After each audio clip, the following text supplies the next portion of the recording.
Hello, welcome to TPK. I'm your Game Master Phzoul, and tonight we're visiting the world of Jurassic Park, based on the book written by Michael Crichton, and of course the movie by Steven Spielberg. I was lucky enough to see Jurassic Park in theaters, and it immediately went on my top 10 list of all time. I even had the privilege of meeting Dean Cundy, who was the head cinematographer for the film. So I'm really excited about this. Interestingly, the inspiration for this isn't the movies, and it isn't the book. It's actually the Aliens RPG, which you can catch the next session of this upcoming Wednesday, GM by our own Meg Mysteria. Because when that book came out, I couldn't believe how popular it was, and I was like, what other franchises would I just love to play a TTRPG in?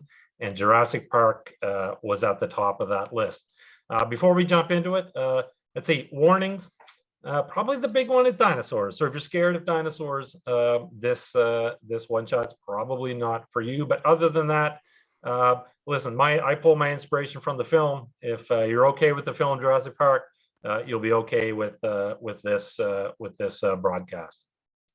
So the only thing I'm more excited about than GMing a one-shot set in Jurassic Park is the amazing cast that we have assembled here tonight. They're going to be playing characters who've been hired by the Costa Rican Ministry of Tourism. Yes, you heard that correctly, Ministry of Tourism, to conduct an assessment of the island. I say mostly because one of the characters tonight is actually going to be a stowaway, and I'll let that player reveal that to you. They're going to be the first to put boots on the ground since Isla Nublar was abandoned by Hammond and InGen. So this is happening right after the first film. So before we dive in, let's have each player introduce themselves, tell us who their characters are, and why they're a part of this expedition or not a part of this expedition and simply stowing away. Might as well go in overlay order, starting with Vermin. Hi, y'all. I'm Legendary Vermin. You can find me as Legendary Vermin on all the places that matter on the internet, Itch, Twitch, and of course, Twitter. I'm playing Scarlet McRaven, who is a 30-year-old computer programmer and 90s goth. She's on this expedition because she used to work with Nedry, and since Nedry went missing, they needed somebody to come in and fiddle with all of his spaghetti code to make sure that there wasn't a repeat of the events of the film.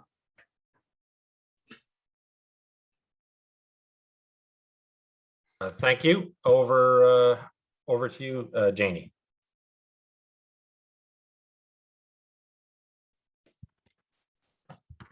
Did I hear my name? Yep. I am Janie. I am playing May O'Leary, who is a reporter who has a scoop that she's really interested in finding out more about. Maybe that'll get her an article in a big newspaper. Trying it out. And you are the stowaway on this expedition. Looks like we've already got a little raptor going on the game. He's trying to attack when I'm hiding in the grass, as you can see around me. That's awesome. Okay, Luca. I am Lukalock, and I'm playing Lillian Bruce, and I'm just a contractor here to make sure that everyone comes back safely. Awesome. And finally, Copper. Hey everyone, Copper Leo. You can find me on Twitter at CopperLeo21. I am playing Marco Gomez. I'm a big game hunter, naturally from Costa Rica. Actually do my big game hunting in the Amazon. So Robert Muldoon had actually reached out to me when the park was being created about jungle pens for the raptors. So I consulted him on that. And I actually happened to be back in Costa Rica when they were when the tourist ministry were looking for people. So they said, well, let's get this guy. Awesome. So we will begin as the ship, the Coast Guard vessel that you're on, is pulling into the east docks of Isla Nublar. Your characters are assembled on the deck with the exception of May. you're not a part of the crew. You've actually managed to sneak on board the ship, and you've been kind of hiding out below deck. You've snuck up onto the deck. You're probably hiding behind some containers, and you're kind of peering over, looking at these 3 Humvees that are parked, and the expedition crew, which has assembled. Beyond them, you can see the island and the east docks, looming larger than life in front of you. The expedition is actually being led by Lorenzo Fernán, the Minister of Tourism himself for the Costa Rican government. But the de facto lead is essentially Bill Muldoon. He's brother to Jurassic Park's game warden, Robert Muldoon. There's also some scientists, security personnel, including members of the Costa Rican Federal Police, plus mercenaries hired by Muldoon, because I didn't know this before I wrote this adventure, but Costa Rica, in fact, has no military. So there's no military to respond to this crisis. So as you're gathered in a group, you can see the relatively large number of personnel assembled around you. You don't really know too many people. I would say probably Marco, you may have, how would you describe your relationship with Robert Muldoon in terms of, was it a friendship or was it strictly professional? So for the most part, because Robert Muldoon was mostly an African big game hunter, that's why he kind of came to me for advice, just because the jungle is different than the savannah. I gave him all the tips and tricks that I could give him, but for the most part, like, he took some of it, but I could tell he wasn't quite like listening to what I was saying. So it was basically professional, not necessarily the best on terms. Okay, so you probably don't know his brother that well, Bill Muldoon, maybe by maybe just in passing. Yeah. But so Minister Fernán, he kind of steps forward to address the group that's assembled there, and he kind of clears his throat, and he's like, I just wanted to thank you for joining this expedition. The Ministry of Tourism has sunk tens of millions of taxpayer dollars into this attraction, and in the hopes we would bring a significant return. And of course, and Muldoon just kind of steps right in front of him, cutting him right off. And he's like, this isn't a campaign speech, Minister. Now listen up. You're not visiting Funland, and this is not going to be a pleasant stroll in the park. This island killed my brother, who's worth a lot of you combined when it comes to survival. Most of what's waiting for us on this island only sees you as one thing. That's dinner. We're going to head directly to the Visitors Center control room, restore the power, and assess how much damage was done by the storm and the park's attractions. Best case scenario, most of the paddock fences are intact. You'll see kind of a nonchalant looking mercenary, like he's basically looks like he's just casually relaxing versus behaving professionally. He's actually smoking a cigarillo, leaning against just one of the Humvees, and he's like, his name is Larson. He goes, and worst case scenario, boss? Muldoon goes, worst case weighs 17,000 pounds and has 12-inch teeth. Am understood. Would you care to finish your speech, Minister? No, I think perhaps you've said everything there is to say. Very well. Any questions before we move out? There's a bit of a murmur from the crowd, but any questions on behalf of the character? On a meta level, have we been told what the attractions you are? received a one-page memo, which kind of in a roundabout way, mentions dinosaurs. Yeah. Okay. It's kind of like it went through all this kind of legally material. We expect to do this and this, and it's almost like a damn PS. There are dinosaurs on the island. Was my reporter information, did that have anything about dinosaurs? You've heard a lot of rumors about Hammond and his genetic experiments and InGen. So you don't have, so you just like Nedry, who was working for, who was basically working for some nefarious third parties. There were some employees who escaped the island who were willing to basically provide information. So you would have met with one of those employees who would have told you that there are dinosaurs on the island, but they have no proof. But this is potentially the biggest story this could be the biggest story of the decade or of the century. And InGen has been doing quite a good job at basically dodging interviews and trying to keep this quiet.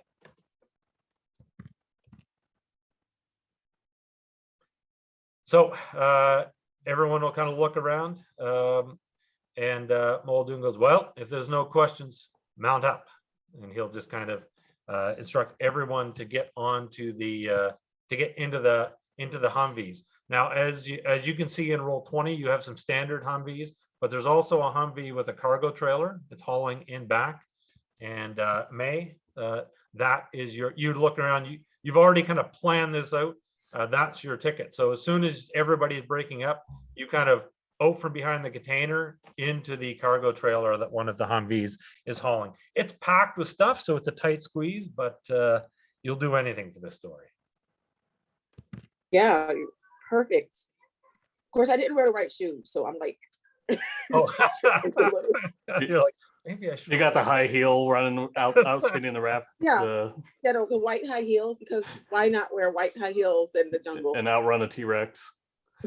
You should have worn hiking boots. Yeah, no, that's funny.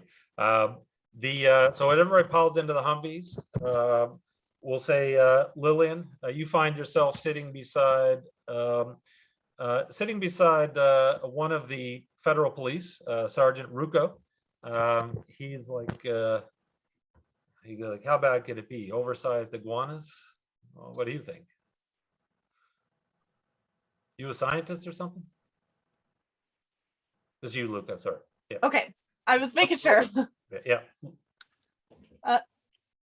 I don't know what's out there, but I am just here to make sure that everyone here makes it back on the boat out thought here. that was I have my heard boat. there are some experiments that possibly went wrong last time. What Just exactly making it is your- in, making it out. What's your area of specialty? Well, mostly keeping people like you safe. And she'll just kind of try and do like a disarming wink and then like move forward. He looks at you, looks down at his M16, looks back at you, and he's like, he's got like, so describe what equipment are you carrying?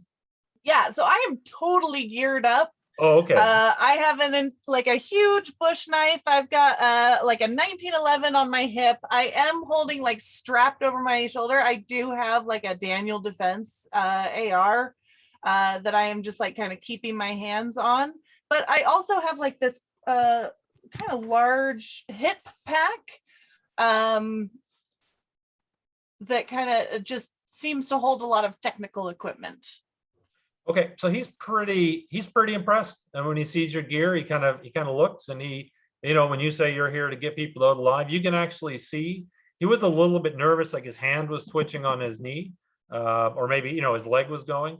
You can see he visibly calms a bit, and just kind of regroups, and the Humvees roll out. It's a bit of a bumpy ride for you, May, but Marco, you probably ride, Muldoon would have you ride in the Humvee with him. He is, he'll actually, as you drive off the boat, he's like, so I understand you've been to the island?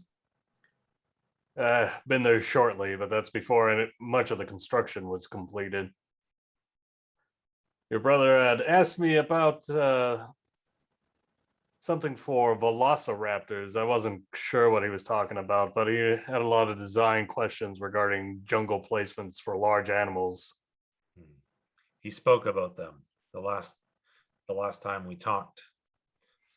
Let's from what he told me, let's pray that pen you helped him design is still intact. Well, helped him to design and him actually listening to my advice are two different things. He raises an eyebrow at that. You're kind of saying something about his brother, but he won't mention he won't mention anything. He won't Not enough to start a fight. No, that's right. So as you pull off the boat, you into the east docks. The Humvees start to move out between the buildings. And suddenly the lead Humvee, which you would be in, Marco, suddenly brakes as directly in front of you is a cow. So it suddenly breaks, everybody stops. You'll note that the soldiers' hands go to the assault rifles. Scarlett, you're probably in the back of the first Humvee. Essentially, it drops and a cow is standing in the middle of the street blocking your path. Muldoon looks. Yeah, Marco's gonna look at Muldoon and say, "Don't, no horns, no guns. Let me move it." Okay. Over the radio, Fernán, the Minister of Tourism, he goes, "Don't worry, everyone. It's just a cow. Repeat, it's just a cow." Whoever's in, we'll say that. Oh, sorry. Go ahead. I just say I would say that I'm probably in the same vehicle as Scarlett. Yep. And I'm just gonna look over, make sure that there's no creatures on either side of the vehicle creeping up on us while we're distracted with this cow. Because I've heard a lot of weird rumors about experimentation going on this island. You'll hear over so you're all kind of hooked up with the radios. You'll hear Jonah Adams. He's actually a veterinarian. He'll actually come on and he goes, yeah, there's actually several hundred cows on the island. I'm not sure why, but Hammond made a purchase from what I'm aware of. And Wade is like, he doesn't know why. Why do cows exist? Dinner, he'll say. He just kind of sits back. And again, he doesn't stop smoking his cigarillos if anyone's in a vehicle with him. Even if you ask him, he just lights up another one. So Marco, you get out and you step forward. The cow is just kind of looking at you chewing. Okay. What would be the best skill check to just kind of like a handle animal type of check to get it to move? Yeah, I would say it's probably so we could use persuasion, but I would say it's, do you have a good knowledge? I do not have a good knowledge. I do have some persuasion. Yeah, but give me a persuasion roll. This will be a relatively easy All roll. Right. So I rolled 18 and I have 10% in there. Yeah, and just so everybody knows how this works is your base odds of success are usually 50%, and you add your bonus to it. So when you roll die percent, you're going to roll equal to or under that roll. So yeah, you go forward. You start trying to get the cow to move. It's stubborn. It lets out a moo in the vehicles. Some of the folks are getting impatient, and suddenly the cow will start to trot off. And as you are about to return to the Humvee, you can actually see in kind of a side alley between two of the warehouses, two ostrich-like dinosaurs will actually, they're actually just staring at you. Blinking, like, just kind of staring. One of them lets out some kind of cooing sound, almost like a bird. And then they just, one of them just kind of lets out a shriek, and the two of them run at you at full tilt. You'd see Marco basically like instantly get in like defensive mode, because this is not probably not the first time a creature has gotten the drop on him wandering around the Amazon. All right, so you have one action. So you drop to the ground. They're coming right at you. But I'm not dropping to the ground. I'm just, like. Okay, yeah.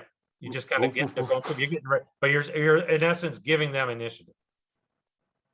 Well, no. If I have one action, I'm gonna pull out my machete. Yep. In one hand, and I'm gonna pull out my 9mm in the other. And you're just getting ready. Yeah, and they kind of shriek like birds. They run right at you. One goes to the left, one goes to the right, and they just go right around you, and they just keep running, disappearing into the alley on the opposite side. A lot of the soldiers in the front cars, so you guys can all see this happen. A lot of the soldiers kind of ready their weapons, but they just, they avoided you. What's going through Marco's head? Definitely a little heightened awareness and being like, as he kind of like looks and see them run off, right? like they're leaving the area? Yep. Okay. Yep. He'll hold on to his machete, but he'll holster his gun and say, "Not sure if I'm lucky or if I should be insulted." And then he'll just like barely phased after that, just walk back and get into the Jeep.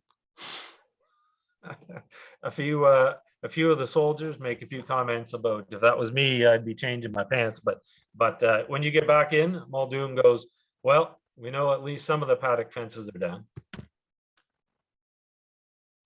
Let's hope all the important ones are still up." And the vehicles pull out. May, what's going on in your head? Suddenly there was the Humvee came to a sudden stop. You probably would have been, kind of thrown off balance forward. You got all this gear piled around you. You might have heard what you thought was a cow moo and then some kind of bird noises, but what was going through your head the whole time this was I was a little bit worried when my camera flew out of my hand. oh. and I thought maybe it was stopping, something's happened, but then I heard the cow mooing, so I'm just like picking my gear up. It's like, oh, it's just cows. I hope the story wasn't a waste of time, because people probably took something and didn't know what they were talking about. I'm complaining. And just as you recover your camera, the Humvees move forward again, and they'll actually just be driving. They'll actually drive along the roads. You don't see, when you're looking out the windows, you see jungle. You don't see much in the way. You don't see dinosaurs. In fact, the place seems relatively peaceful. Muldoon will come over and he'll say, "We're taking the most direct route to the visitor center. Hopefully, the trip will be uneventful." And you'll drive along for about 10 minutes, 15 minutes through the jungle. And again, not a lot's happening. But as the lead Humvee rounds the corner, again, there's a break as the road is completely blocked by what those in the, well, you can see what looks at first, you're not sure what it is. And then as you kind of take in the size of it, you realize it's a large animal. It's a dinosaur, a very large one, like a Brontosaurus or a Brachiosaur. It's lying right across the road, and it's obviously dead. "Damn it," says Muldoon. And the Minister of Tourism is like, "What's going on?" He goes, "All right, everyone out, check the area." He goes, "We've got to see if we can move it." And Muldoon, so people will actually get out of the Humvees. Are the characters getting out of the Humvees? Well, Yeah. he expects you two, Marco, and probably you, Lillian. Yeah, I'll absolutely get out and just full detail. Jonah, the veterinarian, gets out, as does the a biologist. And you don't need Audrey or Jonah to inform you that this thing was killed. You can see quite large wounds in its body, and of course the ground is covered in blood. So what do you do? Sorry, Is everybody looking at the that's the right. dead Are you person? kind of slipping the door open? Yeah, so I don't want to be seen, so I want to make sure they're not looking towards the Which vehicle are you in? Probably the rear one. Okay, so probably not the same one as I was in. Yeah, because I'm probably standing on the outside edge of the vehicle that Scarlett and I were in. Yeah. Just kind of like standing by the door, doing the whole, scanning the tree line. Well, you see this large carcass. Muldoon is taking a look at it. A few, people are out basically looking at it. It's of course fascinating. It's the first dinosaur you've seen. Well, it's the first dinosaur or of this type that you've seen. Unfortunately, it's like I said, it is deceased. So what's everybody basically just describe what you're doing while Muldoon is kind of looking at the well, he's up there looking at it. Most people are going up to look at it. trying to take a long range picture. Okay, you can sneak out and start snapping some photos. Marco, Scarlett, are you getting out or are you staying in the Humvee? Scarlett is interested to see a dinosaur up close, just because, it's a dinosaur. But As It's soon as like the newness is worn off, she goes and leans against the Humvee and starts smoking a cigarette. Like, I think the joke is all you're gonna see is a dead dinosaur. You'd see that in a museum. Oh, yeah. yeah. Yeah. So when you light up a cigarette, you'll see Larson will actually, he's the guy smoking the cigarella, so he'll actually hold a light for you. Lillian, what are you doing? Just standing again by the side of the vehicle, like, so my back is to probably the like open window where Scarlet was, just making sure that nothing is going to come rushing out of the forest towards the road that we're on. Okay. So you can be, you can all just sort of be looking around.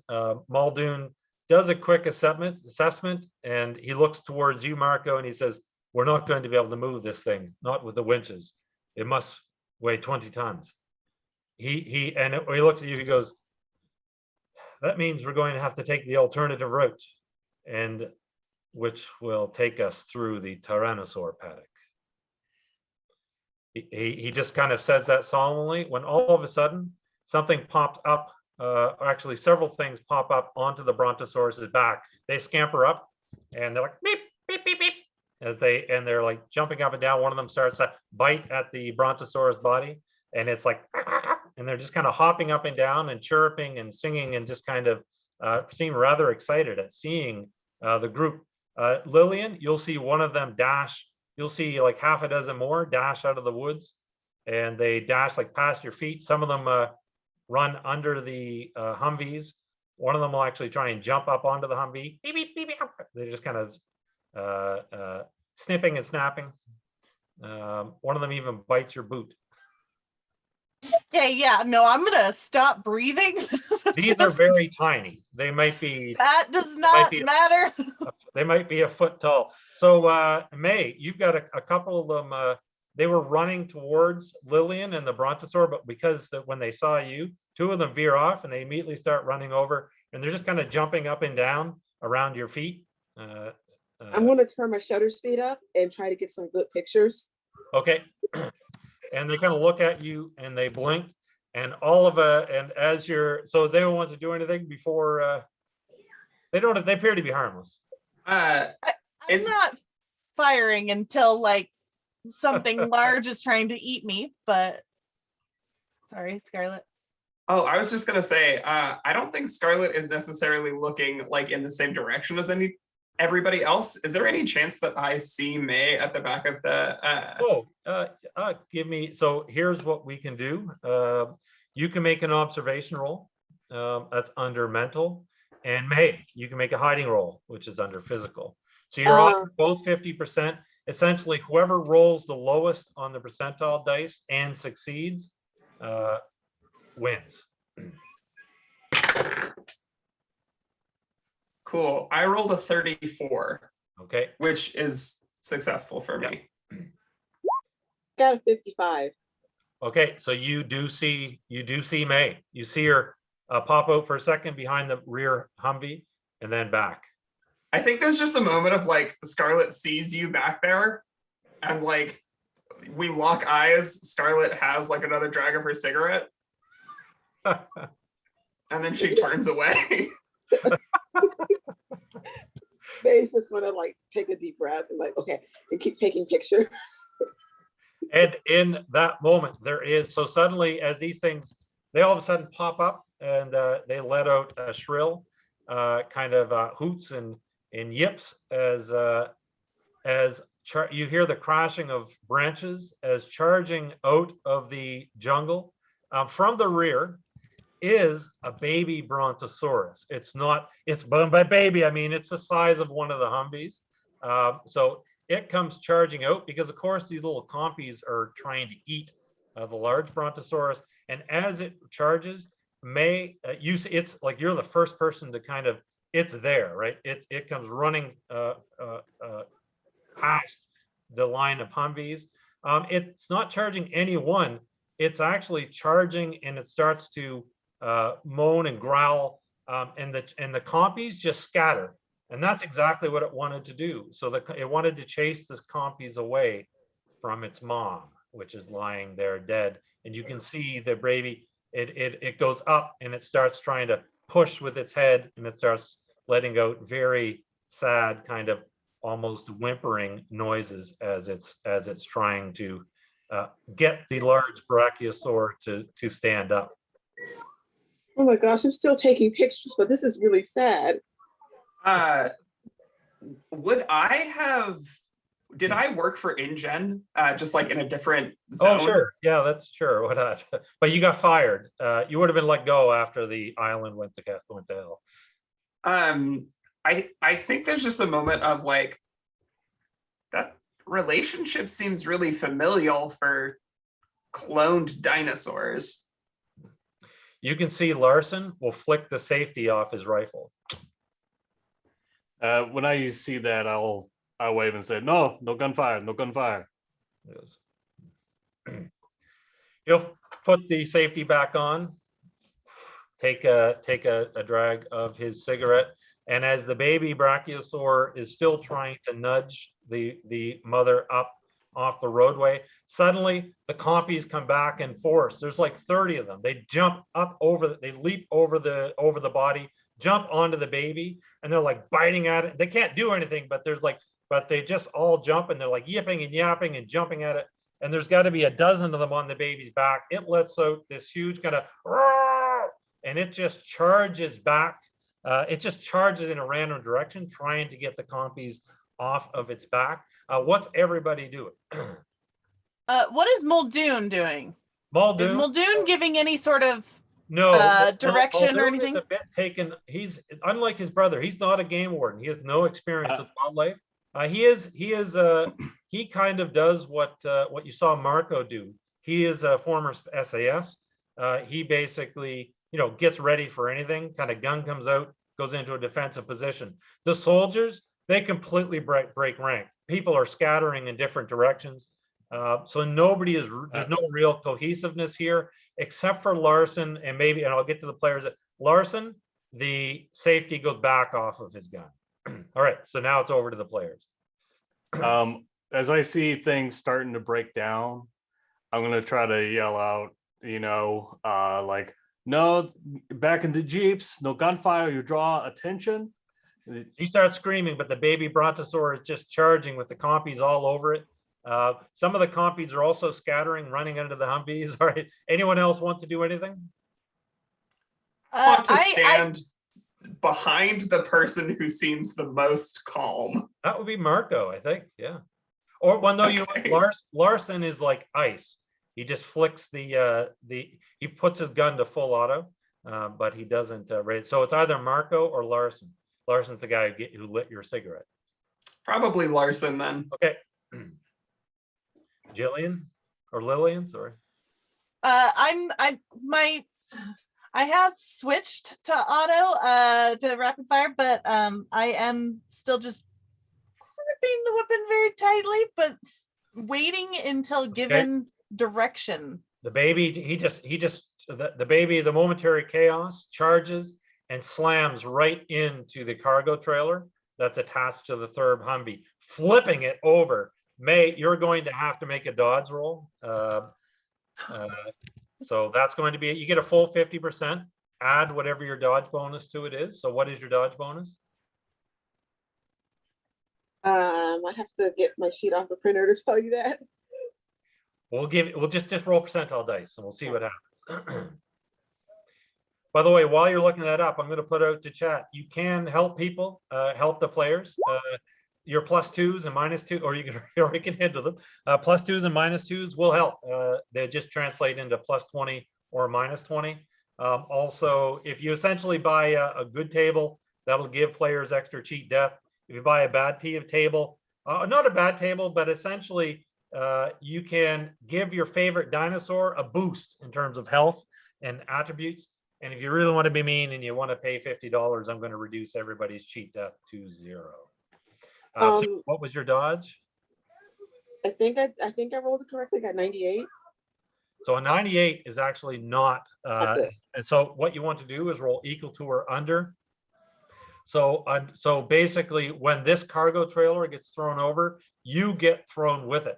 So you actually land in the you kind of land in the ditch on the side of the road. The trailer literally kind of rolls, or doesn't roll over you in terms of crushing you, but you literally see it kind of bounce and roll over you, landing into the ditch as well. Because you failed your dodge roll, one of your legs is pinned by it. So you're not. I'll give you some minor damage. I'll give you just 8 points. So it didn't actually break anything. Now here's one of the rule mechanics that you can use. All of you have cheat death. That's if you want to avoid a situation, you can say, I'm going to use my cheat death. I believe most people, it should be at 70%. If you make that roll, then whatever I said happens doesn't happen, but your cheat death goes down permanently by 10%. Would you like to take the 8 points and be pinned, or do you want to roll your cheat death? You know what? I'm going to be pinned right now. Okay. And the baby runs off, just charges, disappears into the jungle. The compies, taking the compies, most of the compies with it. A few of them are hanging about. However, since you're pinned, about probably about 10 of the compies will start running in your direction, and they'll actually, they'll surround you, May, and just start like jumping up and down and hooting and chirping, and you look like, even though they're tiny, one of them will actually go in and try to take a bite. I'm not going to roll or do any damage because they're pretty small, but just kind of bites onto your hair and starts tugging. What's everybody doing? You see this unknown person is now pinned under the cargo trailer. So Marco sees this as well. Yeah, everybody sees this. Yeah. Okay. Well, now that the immediate threat of the Brontosaurus is gone and there's now someone in trouble, he'll just start yelling out, probably in Spanish. I'm not sure how many people actually speak Spanish in this group. Most would. Yeah. Yeah. But at least most of the mercenaries and stuff Yeah. would. But he'll just start yelling in Spanish to not to fire on the compies, but to pull out any weapons they have and move over to help the the woman. So you get the instructions out of your mouth, and Larson lifts his gun into the air and fires a burst. The rounds echo, very far, and the compies jump like 3 feet in the air, and they scatter at the noise of it. Returning, like, maybe 30 seconds later, a few of them will pop their heads back out of the jungle just to see if there was any danger. Marco's just like, inner monologue is furious of like, nobody listens to what I say. Not Muldoon, not anyone. So you see this woman trapped underneath with her leg pinned underneath the trailer. What are you up to, Lillian and Scarlet?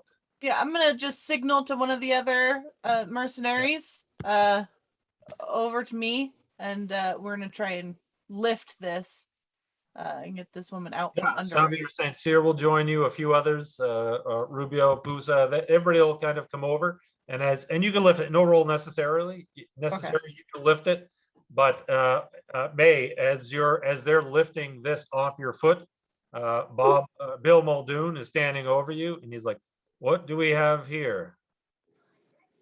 May O'Leary, National News Network. Of course you are. And he looks towards the Minister of Tourism, and he's like, "Oh, well, this isn't authorized. You have to go through the government PR department to. I mean, for any interviews. I mean, this is unacceptable." He goes. Muldoon goes, "Whether it's acceptable or not, she's here. What do you suggest we do with her?"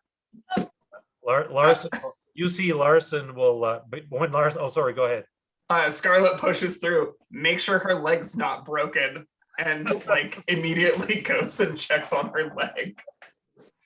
It's bruised up a bit, but not broken. She's got a few scrapes and bumps from the fall, but she appears to be fine. And the compy messed with my blowout, and my shoe is probably like not good anymore. Those were expensive. The important question for you is, how's your camera? May O'Neill's going to check her camera. You could, so you go to check your camera, and as soon as you do, Bill Muldoon reaches out and grabs it out of your hand. He goes, "There'll be no unauthorized pictures, I'm afraid." That Your- camera's property of National News Network. I have to pay a deposit for it. He tosses it to one of the mercenaries, who puts it. You see where they put it? They put it in one of the Humvees. As he says, "You were a reporter. Now you're baggage." He goes, "Get her into the Humvee." The minister, he looks quite concerned. He's like, please, don't publish anything before running it through my office." And Scarlett, as you get back, you walk back, Larson looks at you as he flicks away his cigarillo, and he's like, "Humanitarian, eh? I would have fed her to the dinosaurs." Well, I'll keep that in mind if you're ever in trouble. So as everybody piles back into it, Marco, you can see that the compies have now reached, they're kind of creeping out of the forest, getting back closer to the thing. So it's everybody piles up. Larson's one of the last ones, and he just kind of turns and lets rip with like a 10-round burst from his gun. He just kind of in their direction, sending them. You're not sure if he hit any, but sending them scattering. Okay. At this point, Marco will just like fly off the handle and like, rapid fire Spanish. I don't know if Larson understands Spanish. Yeah, he absolutely does. And you're like yelling at him as Yeah. you're talking. He's like pulling out. He just slowly pulls out another cigarillo and lights it. And he goes, "You done?" No, but soon you'll be done. Keep it up, and we'll have trouble. He'll climb back into the Humvee. And Can I catch Marco's eye you can and just kind of do a non-verbal communication between people that have been in dangerous situations before? Like, I have identified this as a problem person. Do you agree? I'm sure his face already says like, this is going to be the asshole I have to deal with. Yeah, no, it's very much like there's nothing on her face. It's more just like a make eye contact. Yup. It's like And a then nod. moving on. Yeah. All right, you climb back in, and the Humvees have to reverse. You're going to have to take the long way around, which will take you past the Tyrannosaur paddock. So as the Humvees turn around, those of you you don't have to be in a rear Humvee, but you can hear in the rearview mirror, the baby Brachiosaur comes running out onto the road, and it's running behind, trying to keep up with the three Humvees. As soon as Muldoon, Lars is like, "Looks like we've got another stowaway." Muldoon will just be like, "Step on the gas, lose it." And the Humvees will accelerate, leaving the baby Brachiosaur in the distance as it's crying out to you, almost like the Humvees are now its mother. All right. So you backtrack a little bit and take the alternative route towards the visitor center. Any other thoughts going on with your characters while you're driving? Is it just Scarlett, or is it Scarlett and me in here? Well, they'll say In this they'll say they Humvee. put May put her in with you, and since Scarlett tended her leg, they'll put May in the same Humvee. Yeah. Okay, just make sure. Yeah, I think May is trying to see if she still has like a recorder or something where she can record what's happening. You know what? Any good reporter is going to have a backup camera back. Right. They didn't really search you, so yeah, you probably have a little recorder that you can sneak your hand in and turn it Now I'm on. trying to get my backup things like discreetly. Microfiche. So the Humvees are driving along, and as you do, the front Humvee will actually come to a rather jarring stop. So Marco, you see on the right, you can see there's a bit of an inclined hill, and there's a Jeep on top of it. It's a bit, it's obviously been exposed to the elements. The windows cracked, and it's just kind of perched on the hill as if it went off the road. And then all of a sudden, there's kind of like the Humvee that you're in just kind of lurches as it hits a cable, which is extended across the road, which kind of pulls that Jeep forward and causes you to come to a bit of a stop here. I'll bring you guys over.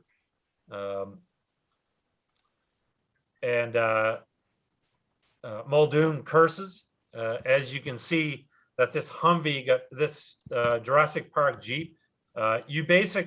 It was stuck and somebody had extended a cable across the road to try and pull it out, but then it just never fell through. They just didn't follow through, and it's just been sitting here. So you will crash kind of through. It doesn't hurt the Humvee that much. You'll actually just probably snap the cable, but it's enough to cause Muldoon. It's enough to make him curse as you drive by. Of course, none of you, or I guess Scarlett, you would not be aware that as you drive by this Jeep. Wait, Scarlett would ask us to stop. Okay, yeah, they'll stop. Is this one of the Jeeps? Well, she wouldn't know necessarily. I think she hops out and says, "Hey, I want to check that Jeep," because she knows that some of the vehicles have like access to the park's computer network. You're right. Yeah. So they'll stop they stop the Jeep, and you can get out and you can check it. You can see that the like I said, the windshield's cracked. The soft top is actually ripped open, and as you go to check it out, you can explain how you react to it. But when you look inside the Jeep, you can see human remains. Do I recognize the human remains? If you were any other character, I would say no, but you do, unmistakable, despite the state of decomposition. This is Nedry. It's probably a little name tag. Oh yeah, that's right. Yeah. The glasses. That's right. Can someone get the old programmer out of the driver's seat? You do a quick look. This is one of the gas Jeeps. It does not, unfortunately, have a computer interface. Shit. Okay, sorry to make us stop. Scarlett, Marco, you hear some type of chittering from the jungle? Almost like more like, you're definitely not birds, but more like bird noises. Not waiting to find out what that is. Yeah, I mean, I definitely got out after her, like just like shadowing her out to the.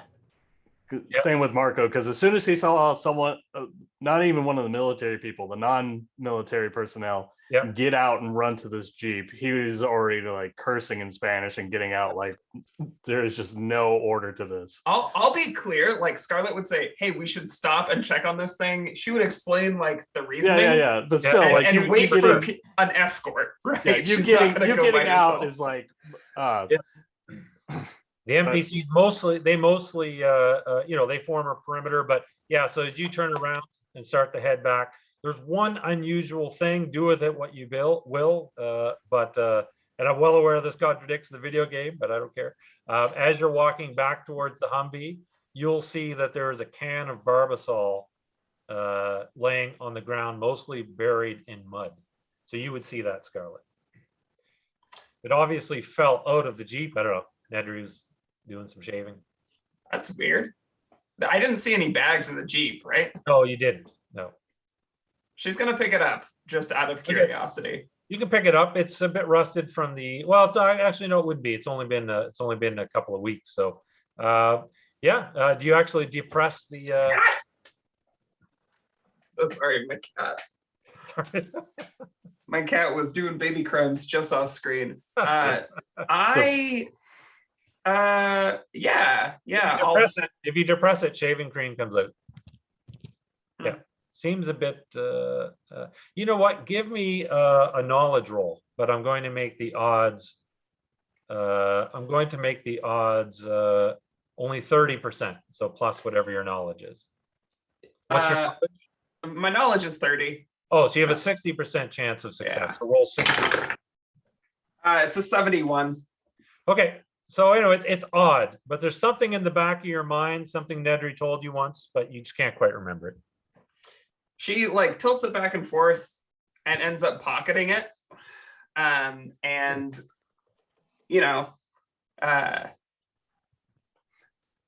never know when you could use some shaving cream.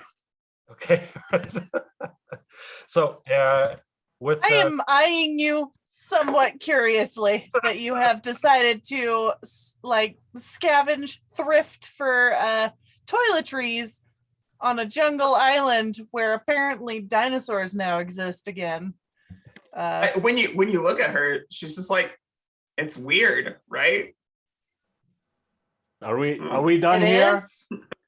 all right, let's get moving. And of course, May, you realize, I mean, they're talking about a dead body, that someone died here. I mean, that's obviously news as well. Talking to my little recorder, like, this is May. What's my name again?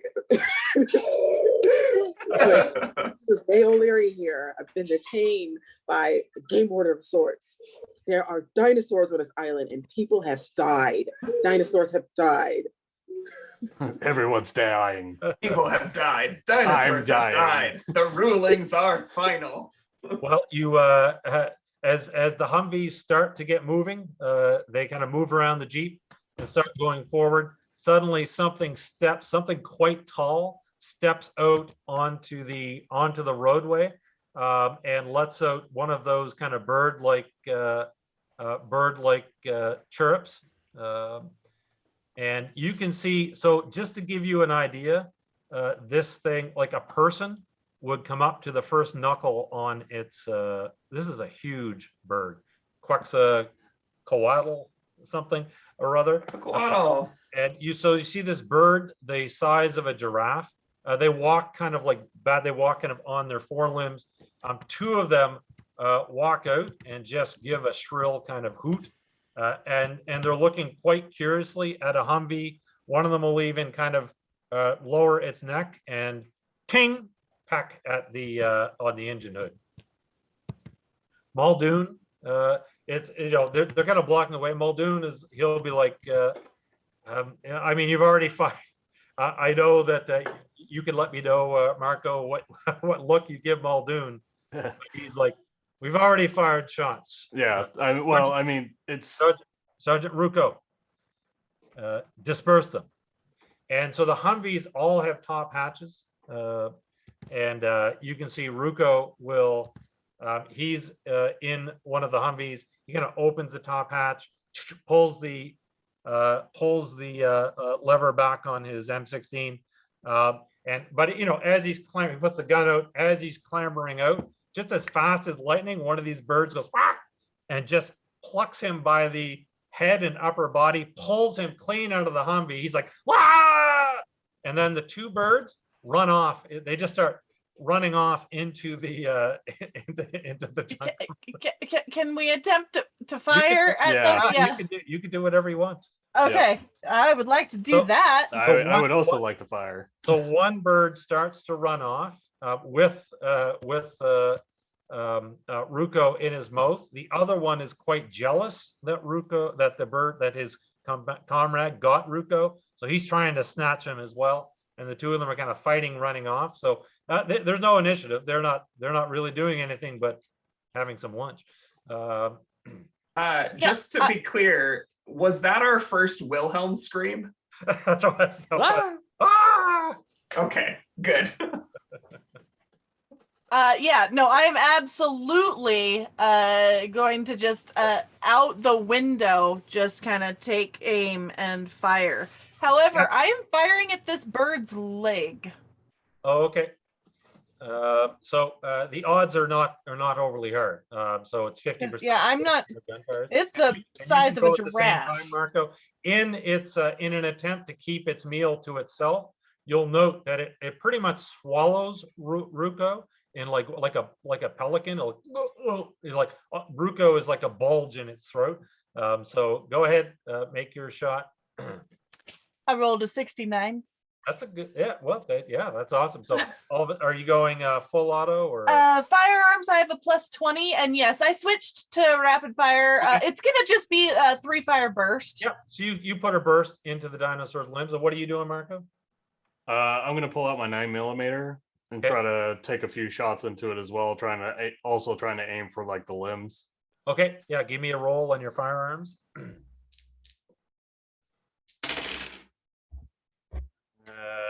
Nope, that's a 91. So the two of you fire shots. You'll note that. So Marco, you note that Lillian is quite calm. I'm assuming you're calm under pressure. The gun comes out, a nice precise burst, and the Quetzalcoatl goes down. So one of its limbs takes the hit. No need to roll damage in this case. One of its limbs takes the hit, and it stumbles and crashes to the ground. Imagine a giraffe, something the size of a giraffe, crashing to the ground. Branches snap. It lets out a shriek. It doesn't drop Ruko because Ruko is in its throat. It's trying to swallow him as quickly as it can. The other one, at the sound of the gunshot, the other one will probably back off. What are you doing next? It's not dead. It's just crashing around, struggling, trying to get up. Keeping my hand on the trigger, I am just gonna, with my other hand, like fling open the Humvee door, hop down, and just like go over there. Yeah, I'm heading over there as well, but I'm pulling out my machete now. Okay, so Scarlett, and what are you up to? Scarlett is going to be just like in quiet shock and disbelief. I mean, this is crazy. I don't think she has a gun. I don't think anybody's given her a gun. So she's just going to be like pushing herself against the gets back in the car. There are more than a few screams, like even the soldiers from inside the Humvees. But so May, what are you doing in all of this? Well, since I don't have a gun, I am narrating everything into my little recorder. Trying to get, so give me the first couple sentences. Like, we're under attack here on Isla Nubar. People are dying. The birds are dying. Yes, but I'm just like, we're under attack at Isla Nublar. Prehistoric bird creatures have attacked us. And, so the bird is very good. So the bird is trying to get up, but one of its limbs is broken. It's like, and as you approach Lillian and Marco, it swings around with this big beak and its long neck. It's now looks like it's going to lash. It looks like it's ready to lash out. I was already like ready. Yep. Just like hands ready, and I would immediately release a burst right into its eye, if possible. Probably its chest would be safer. No need to make a roll on this one. I mean, this isn't a super predator or anything, but you can see Larson is out as well, and you take a shot, and the bird head snap and it slumps to the ground. You can see reflexively, it's still trying to swallow Ruko. I was gonna take my machete to basically you're like, cut him out of there. This is great. I mean, you're peeling back the throat, cutting it out. An arm will pop out. You're trying to get Ruko out. I mean, May, this is crazy stuff. You're like, this is like gold, right? I wish I had my good camera, but instead so there a lot of people have jumped out. There's confusion. Do you want to make a hiding roll to grab your camera where the guy put it? Yes, I do. Right. Let me see if I remember how to do this. Well, what's your hiding skill?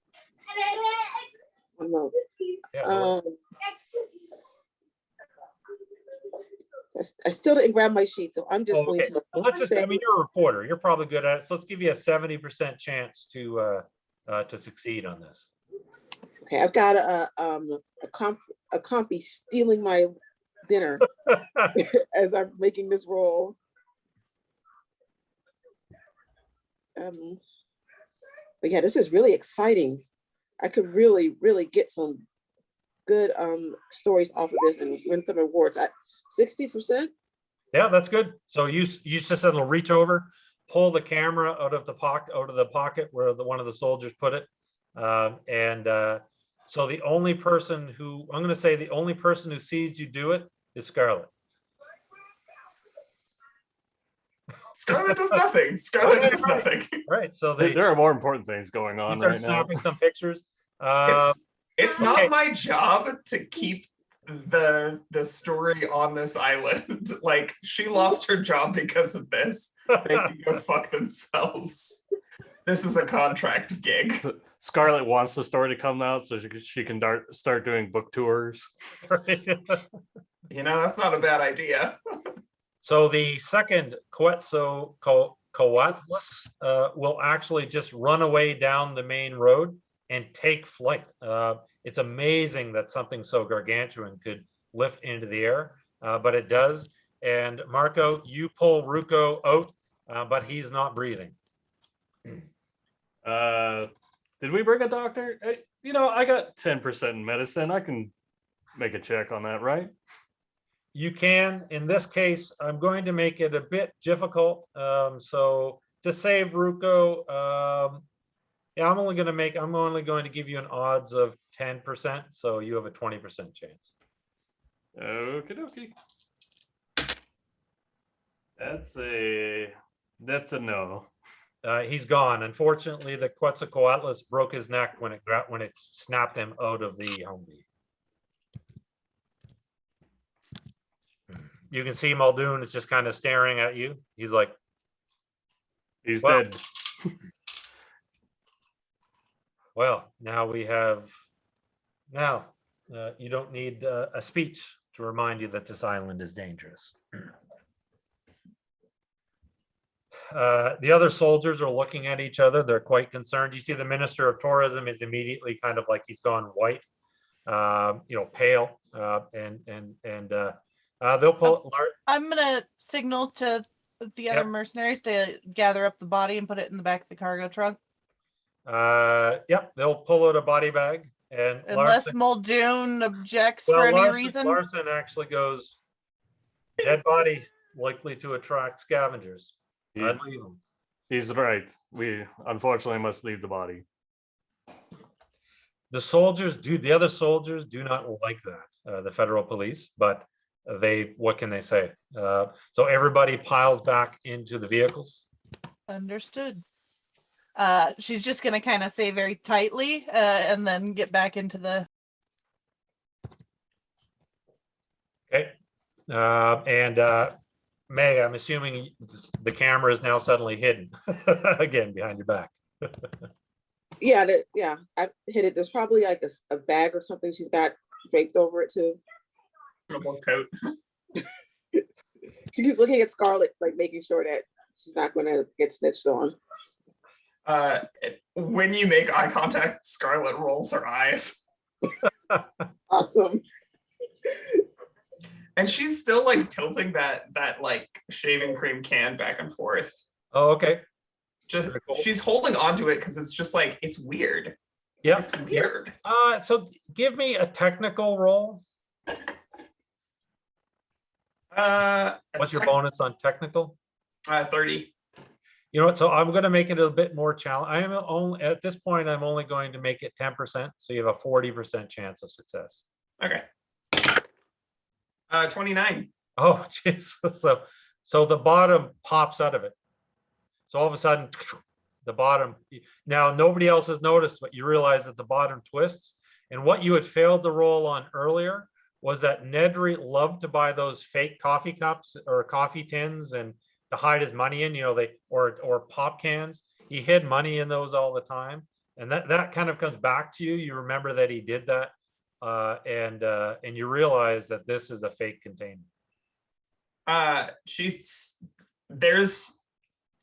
like the idea that like because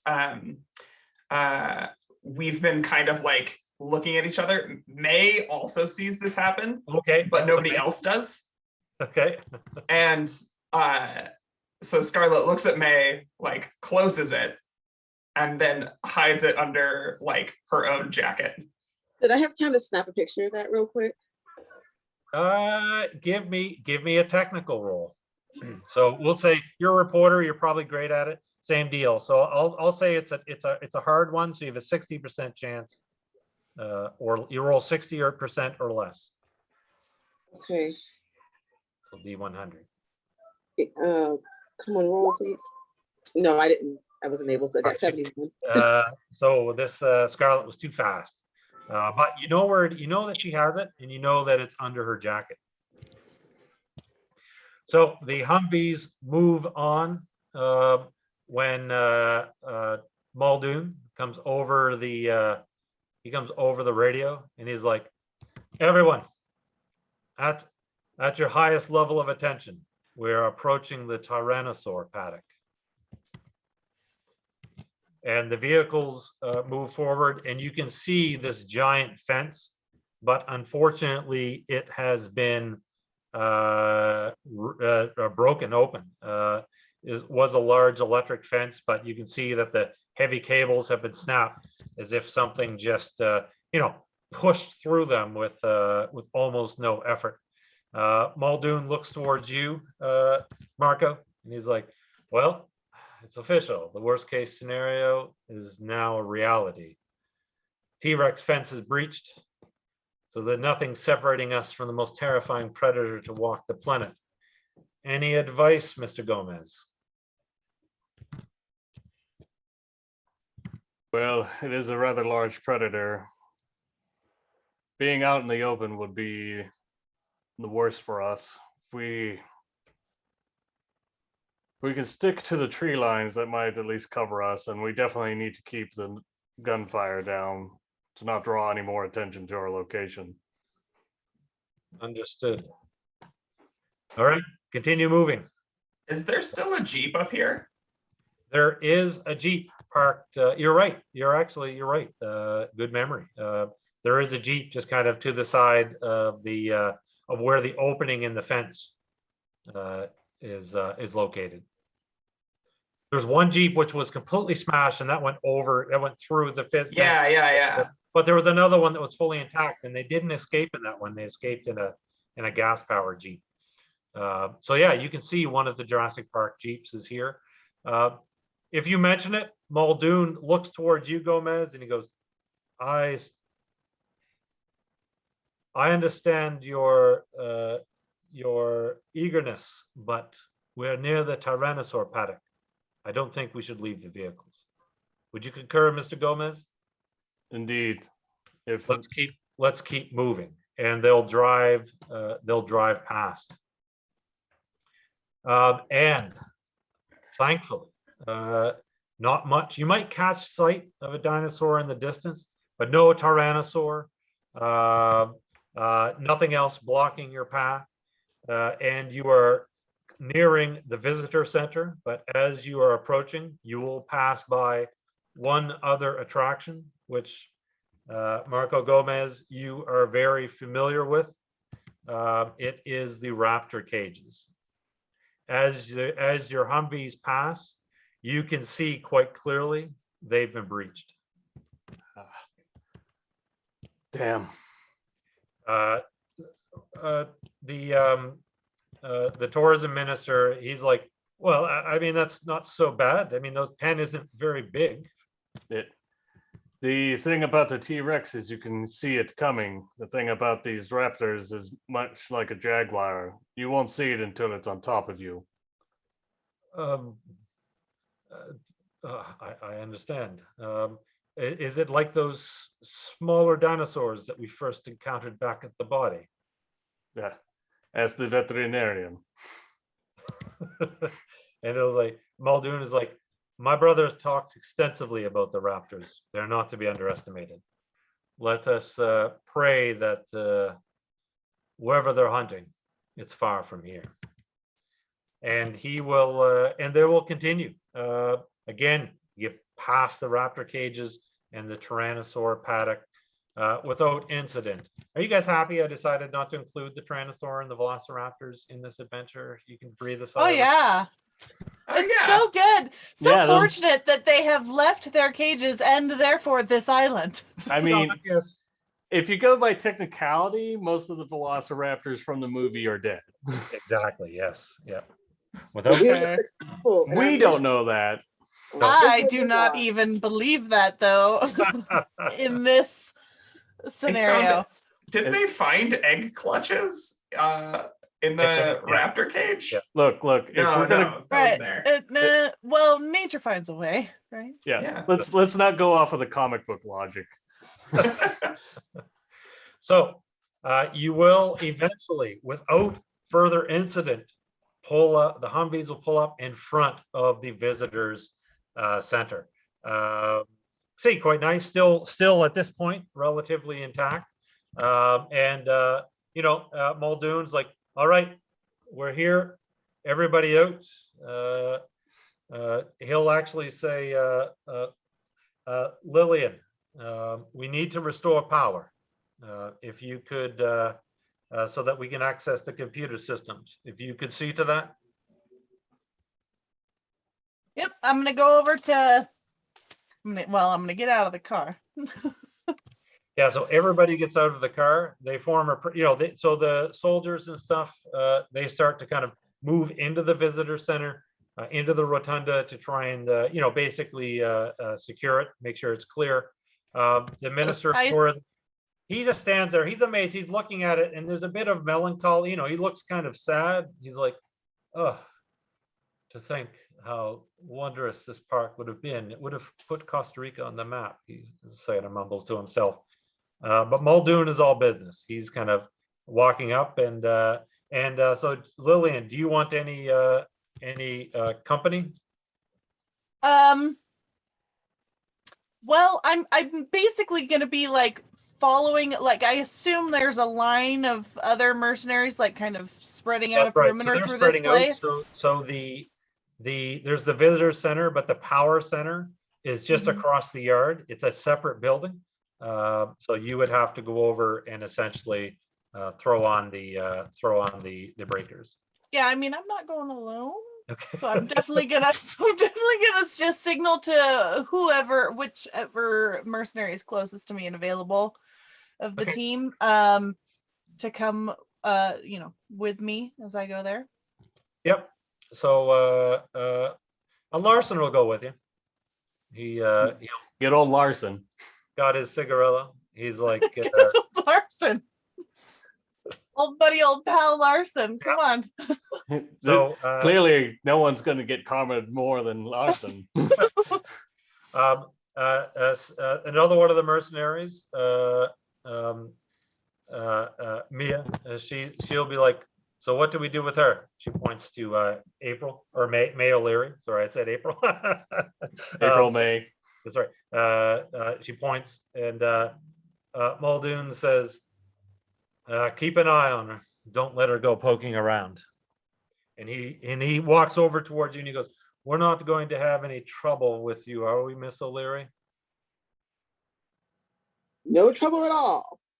Good. Keep it that way, and we'll all get off this island alive. And maybe, just maybe, you'll get a little story out of it. Understood? You can get an interview. Not from me. And Not he'll from turn the and studio. he goes, talk to the politician. And he'll point towards the Minister of Tourism, who, oh, yes, of course. It'll have to go through our PR department, of course, like I mentioned earlier. But Oh, yes.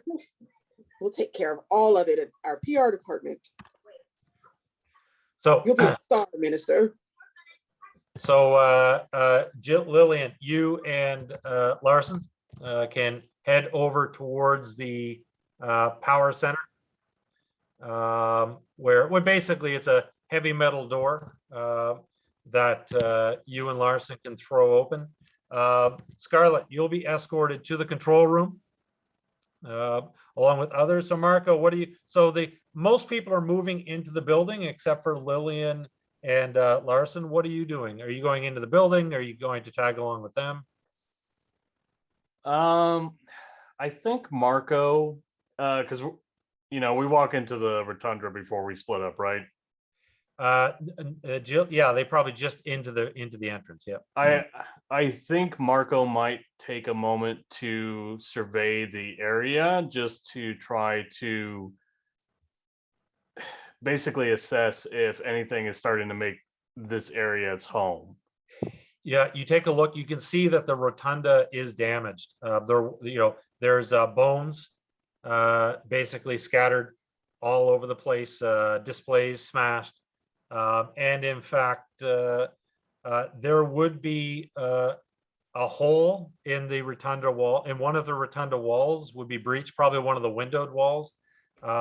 It's big enough that you could drive a semi truck through it. But it doesn't look like anything's living in here, but the elements have definitely infiltrated their way into the rotunda. Beyond that, it looks like the rest of the facility is relatively intact. There's doors closed, things like that.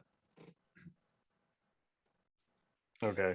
You know what? I will give me a full observation roll at 50% plus whatever your observation is. It's 20, so I'm rolling for 70 70 or below. less, yeah. That is a 67. Nice. As everybody's kind of moving out, primarily heading towards the control room, the guards are moving around. You will find the body, a badly decomposed body of a velociraptor. It's mostly skeleton, but you can tell from its the claws on its hind feet. But yeah, it's there's a dead one here. Well, that's both good and bad. He will keep that to himself right now. Okay. One dead raptor is not enough to alert people. And Lillian, you make it inside the power station. You can come to the control panel. Larson is Larson just smoking on his cigarella, and he's like, "So how you holding up?" So far, so good. Nice gun work back on the road. Thank you. I actually have quite a bit of training. He's like, I would expect he said, I would expect no less from someone picked by Muldoon. He picked me too. He goes, I have training, maybe not as much discipline, but definitely I've been through enough shit that I'm someone you want to have at your side in a firefight. Well, for Capiche? sure. He takes a drink. Do you mind if I asked what you were picked for, Larson? He goes, let's just say if there's dirty work to be done, I have no hesitations in doing it. Understand? Understood. He takes a drag on the cigarillo again, and you throw the breakers. And while the primary power system is offline, the backup power system kicks in, and suddenly the building hums to life. Back in the rotunda, lights start to flicker on, and in the control room, Scarlett. So May, you're probably brought in and you're sat at a computer term. You're basically sitting in a chair, and one of the mercenaries will be like, "Now don't you move. If you start nosing around in things, I'm going to take this here roll of duct tape. I'm going to duct tape you to that chair. Got it?" I just want to check my email. No. DM, Yeah. before we start getting everything warmed back up, powered on, turned on, everything, do we want to do that break? Yeah, we are. Yeah, I'll just Sweet. just getting us to that. So give me 60 seconds. As you and Larson exit the room to exit the power plant, to head back to the visitor center. Again, you'll hear kind of little cute chirrups and cheeps as you head out. And there's a dinosaur. He's as soon as you open the door, he's kind of standing there and it tilts his head. He's kind of looking right at the door. So he maybe 10 feet away from the door. And he's just kind of cheeping and chirping. And as he's looks very curious as to what you are and what you're doing. And he is in front of me now. That's right. Yeah. So you open the middle door, you swing it open, and 10 feet away, this dinosaur, it's only your height, maybe not even that your height, probably only up to your shoulders. And he's just kind of looking at you curiously, giving a few chirps and cheeps, and that's where we'll end and go to break. You know, I suspected that you would leave us on some sort of, okay. Just remember when you come back, go back and just pet it. Yeah. Just between those two crests, it'll be fine. Definitely. Should be fine. Awesome. So chat, we will be back. Welcome back to TPK and Jurassic Park. When we left off, our very competent Lillian Bruce had restored power to the visitor center, which will hopefully allow Scarlett McRaven to access the computer system and do an assessment of the integrity of the park's systems. However, upon exiting the electrical building, Lillian and Larson ran into a very cute dinosaur. And in fact, Larson will be like, "Oh, isn't he cute enough to kick in the face?" Absolutely not. And she's going to open fire. You're gonna open fire. This is not like the little things that are chirping about. This is a 10-foot tall, or however No, you said. it's only 4 feet. It's only 4 feet tall. It's not big. Only 4 feet. And only 4 feet. Is it purring at you? I don't know. Maybe. It takes a step forward, and then you open fire. I will absolutely open fire on it, since there are only 2 of us here, and we have to make it that distance that Laura Dern had to limp or whatever to the thing. I've got a Laura Dern limping distance to safety, and I'm taking out this dinosaur. So almost as if it senses your hostility, almost like it has a sixth sense. As soon as you kind of, the safety goes off on the trigger, and you bring up, you gotta bring the rifle in its direction. You can hear what sounds like a rattlesnake, and it basically these wings or these head fans come out around it, and its little cute mulings become a shriek, and we can roll. So we're going to roll initiative. I'm not going. It's so close, and you're such a professional. I'm actually not going to make you roll to hit. You're going to hit. The question is, do you get the shot off in time? I have a plus 20 to dodge. Okay, well, you might have to use that. So, well, you know what? Now that you've said that, let's do it. So you fire off the round. It cuts the dinosaur down immediately. It's not overly big, but not before this mucusy black projectile comes sailing towards your face. So you can give me a dodge. Now, here's the deal. You can give a full dodge, so at 50%, which means you have a 70% chance to get out of the way. However, by you just nicely stepping aside, Larson is behind you. So the goo is potentially going to hit him, or you can take a penalty. No. Save the both of you. Nope. No. That guy just oozes dangerous. Whether or not he works on my same crew, he is not trustworthy.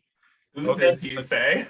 So give me your dodge. You have a 70% chance to get out of the way, which is pretty good. Okay. Oh, okay. Come on. A 10 and a 1. What the hell is that? Is that 11? A 0 and a 1. No, Yeah. a 10 and a. Oh, a 10. 10 and a 1. Yeah, 11. Yeah, sorry, a 10 and a 1. Yeah, 11. Okay. Yeah. So you essentially get out of the way. you can hear Larson curse in Spanish. If anyone knows some good curses in Spanish, let me know now. But Merde? like merde or something. But he rolled a 0-2, which was an amazing roll. So the glob just sails harmlessly past, and the dinosaur collapses to the ground. Inside the visitor center, you all hear the gunshots. Muldoon is like, perimeter check. What's going on? Marco, check it out. I will answer on my thing. Attacked by what's the state of Larson? You can see he managed to get out of the way, but when he turned to the side, he had the cigarello in his mouth, and the goop is dripping off the end of his cigarello, and he just spits it out, and he looks at you, and he gives you. You mentioned that he was dangerous, like he gives you just kind of that look, like don't let that happen again, type thing. As in, she will give him a look like you would have done different. You know what? He goes, point made. And he'll as he walks out, you can see he kind of throws his rifle over his shoulder, pulls a pistol out of his belt, and he'll put 2 or 3 rounds just out of spite into the dead dinosaur to make sure it's dead. And at that point, Marco, are you going out to check? Yeah, I can Yes. report back on the radio that like there was a dinosaur. It attacked. It is now deceased. It shot out some sort of ooze. So we are headed back now. So Marco, you get there just in time to see Larson put 3 rounds into an already dead dinosaur. You like wasting bullets? He goes, I got plenty. Yeah, sure. Is power back on? It is. Power has been restored. So Yeah. Scarlett and May, you were in the control room with Muldoon, the Minister of Tourism, and Scarlett, Nedry's desk his computers start to boot up. His desk is a mess. You remember it. There's empty pop cans. There's a pile of candy wrappers, bars, chip bags, just all over the place. If I'm remembering the scene correctly from the movie, he has a really disturbing fondness for Tab. You're right. And I take my arm and I sweep all of his tabs to the side. And in the meantime, I've raided the pantry at the Cretaceous Cafe and I slam down a true programmer's tools, a bag of chips, and Mountain Dew. Do you have any extra Mountain Dew? It's room temperature. It's a room temperature Mountain Dew, but you know what? Beggars can't be choosers. They wouldn't let me bring any with me. That's awesome. Yeah. I probably got some for May too. I was just like, okay, yeah, she's thanks. going to get her snack. And So May, you can see all these computer systems are cycling up. Systems are rebooting. They're not paying a lot of attention to you. Every once in a while, one of the mercenaries will kind of glance over in your direction, just to make sure you're still there. But everybody's attention is on the monitors. Muldoon goes, it's your stage now, Miss McRaven. Let's not let down the audience. And she does a little salute and then opens up the like park controls. And it's that like weird, slow, zoomy, like camera GUI. And she's like, gross. Nedry, why would you make this? Only an idiot or a child would use it. And she opens up a just like command line terminal and starts like. So the first thing that you notice before you switch is that there is an alert coming up on screen. So it has kind of overlaid everything. And you quickly kind of read it as you're about to kind of bring up the command line. It says, warning, containment cell 003 is not secure. Warning, containment cell 003 is not secure. And you can see there's a map of the actual building that you're in, and one of the rooms is flashing red. That's containment cell 003. Which Which cell is that? Do I have like a reference handy? Here, I'll drag, I'll drag you back to the map. Do you see on the map? There's a little X. You see the biolab, the X, yep, that's containment cell 003. There is a file attached to, there is a file associated with the cell if you want to bring it up. I kind of lean over my shoulder and I say, there's a cell that's open that's not supposed to be. And she'll kind of absentmindedly point above the biolabs on the nearby map. I'm gonna figure out what's supposed to be in there. It might not be there anymore. And she opens the file. You can open the file and you can see it's a memo. Can you read that okay? Yeah. I'll let you read it to yourself and then you can decide what you communicate. While I'll switch to the others while you're reading that. Yeah, I'm actually going to read this out loud for the benefit of the audience. So, so read it for chat. Mr. Hammond, in addition to being born an albino, subject VR022 called Wraith by staff exhibits extreme intelligence and, unfortunately, high aggressiveness towards humans. This is likely the result of the hatching incident, of which you are well aware. Because of bugs in the computer software, refer to complaint number 245B, filed with Dennis Nedry, staff were not notified when VR022 hatched and subsequently escaped the incubation pod. VR022 then encountered a maintenance worker whom, upon being startled, hit VR022 with a broom. While VR022 made a full physical recovery, the psychological damage seems to be permanent. VR022 now views all people as enemies.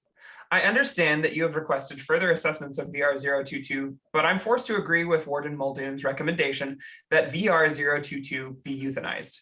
Regards, Dr. Henry Wu, head geneticist. And you can see that VR022, the VR stands for Velociraptor. That makes a lot of sense. I, the player, had not put that together. And Lillian and Marco, do you read this? So I know you read that aloud for chat, but did you read that aloud like in the control room for Muldoon? No. Okay. She just like runs her finger along the screen and says, "So there might be a raptor loose in the facility." So as Marco and Lillian re-enter the visitation center, you enter the rotunda, you hear gunfire coming from elsewhere in the building. I pull up the cameras. Fully automatic. Automatic weapons fire and a scream. Another Wilhelm scream. You quickly cycle through cameras. You can see something white and fast dart across one of the cameras. What room is it for? You can see it's up near the genetics lab. Sorry, I'll go off the memo now and just bring you back to the map. Yeah, Okay. it's in the hallway just between the biolabs and admin, the hallway that directly leads to the rotunda. So this might not be possible, but her first instinct would be to basically like lock down the control room. So what I should have mentioned that when you came in, the control room unfortunately had already been compromised. The main glass, so the door, the glass is actually shattered. So the control room looks like it's already compromised. No way to lock it down, unfortunately. So May, as you're seeing this, so what's the look on your face as you're kind of going through this? Do you look concerned or you? It goes from like mild like confusion to like, okay, that's not good, to oh shit, that's pretty bad, and then the coinciding with the gunfire, like, oh fuck. And she points at the door, guns that way, guns that way. Muldoon is on the radio. He's like, Marco, Lillian, check it out. Gunfire near the genetics labs. Yes, Martha. All right, on the And way, on the way. After a pause, he's like, it might be a raptor. It was a white blur on the screen. It's definitely a raptor. Can May I'm gonna- hide under the desk? Can May hide under the desk? Sorry, you were just breaking up a bit. She wants to hide under the desk. Oh yeah, you absolutely. Yeah, you can scroll and you can like push the chair and hide under and nobody says anything about it. In fact, you can see the look on everybody's faces, except for maybe Muldoon, is that they're a bit afraid as well. And several of the mercenaries are pointing their guns at the broken glass into the control room. Yeah, I'm gonna hide and take a few pictures while I have a second. Okay, yeah, well, now you're under the desk. You can pull the pictures out and like be snapping away for sure. Lillian, Marco. I'm gonna look to Lillian and So I've arrived back in and I'm with Marco. That's right. Okay. And Larson is with you. You've heard you've basically been told that there could be a raptor loose in the building. all right, I'm gonna point to Lillian and Larson. I'm gonna say, follow behind me, guns out, but hold fire until you confirm. Understood. And at which point I'm gonna pull out my machete in one hand, pistol in the other hand, and we're gonna head in the direction we heard the gunfire. Not rushing, but definitely at a quickened pace. Okay. Yeah, and I'm doing the whole like sweep corners as we pass open rooms, I guess. I don't know. As soon as you enter the main hallway, Yeah, okay. you can see. So the genetics labs are on your left. It's kind of a menu into the main hall. You can see that there's a blood splatter on the floor, and then a blood drag mark down the hall, and into a side room. Okay. They're gonna probably follow the blood trail, but rather than looking at the trail itself, they're gonna Marco's gonna be keeping an eye on the sides. Oh, okay. Yep. As soon as and there's of course shell casings. As you move, your feet are kicking shell casings that are scattered across the floor. When you reach the doorway, you look in. You can see that it's Rubio. He's dead. He's basically been disemboweled. And Marco, no need to make a roll. Your quick assessment is that he's been disemboweled, but whatever it was, took some bites, as in was obviously quite hungry, and had gobbled up the soft bits. Made a very quick meal, but left most of him intact, just the nutritious innards. Wasn't here for fine dining. All right. Can I make a observation check to see any like tracks or indications? Yeah, absolutely. And what's my difficulty on that? I'll give you a 50%. So add your roll. I got a 48. My thing is 70. So yeah. Okay, it's a nice roll. So yeah, you can hear the sound of. You've probably heard this sound before. Up ahead, kind of out of sight, around a corner, you can hear the sound of crunching bones and meat. I'll motion to those two to move quietly. You can kind of split up and try and come at this. No, you're going to stick together. Okay. We're not scuba doing this. No. I would assume that like in this hallway we're kind of making almost a V with Marco out the front. Yeah. Well, let me put it this way. Marco says stick together. So does Larson follow what Marco says, or does Larson does what? Yeah, he does, and you can see he's like as soon as you give your instructions, the cigarette, he drops the cigarello and crushes it out with his boot, and he's focused. He's ready to go. He's serious business now. Yeah. Okay. So you start advancing down the hallway. Sorry, what's Lillian doing? Jim, well, I was just letting you know that Ty gave you advantage, and it's also tipped $10. I forget what that means for you, but yeah. Oh, awesome. Yes, he gave you advantage, and he has donated $10. He's trying to get us all killed. So that means this is kind of brings me a flashback to Tyrant's last game, Luca, where you gave us a TPK things. And I did not. You turned it into a juggernaut. I'm pretty sure that was someone anonymous. So I am returning the favor. Juggernaut Velociraptor, here we go. Thanks, Get Doc. it, Ty. No.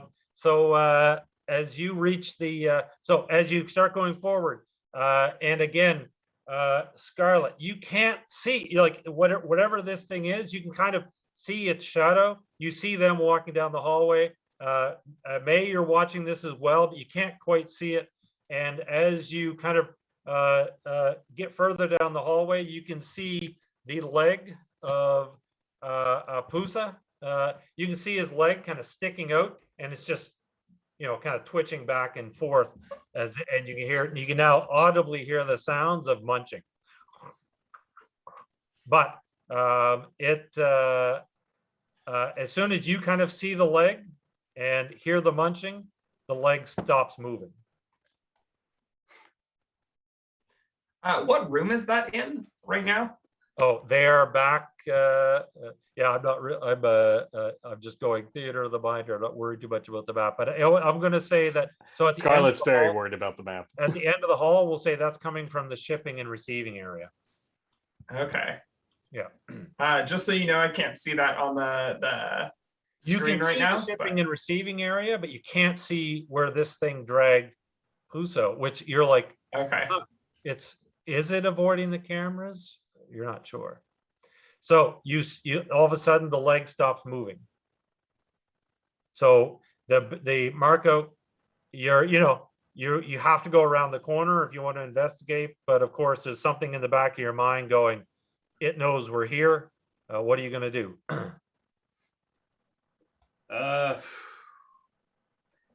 Can I use the hiding skill to basically kind of like stealth my way up there?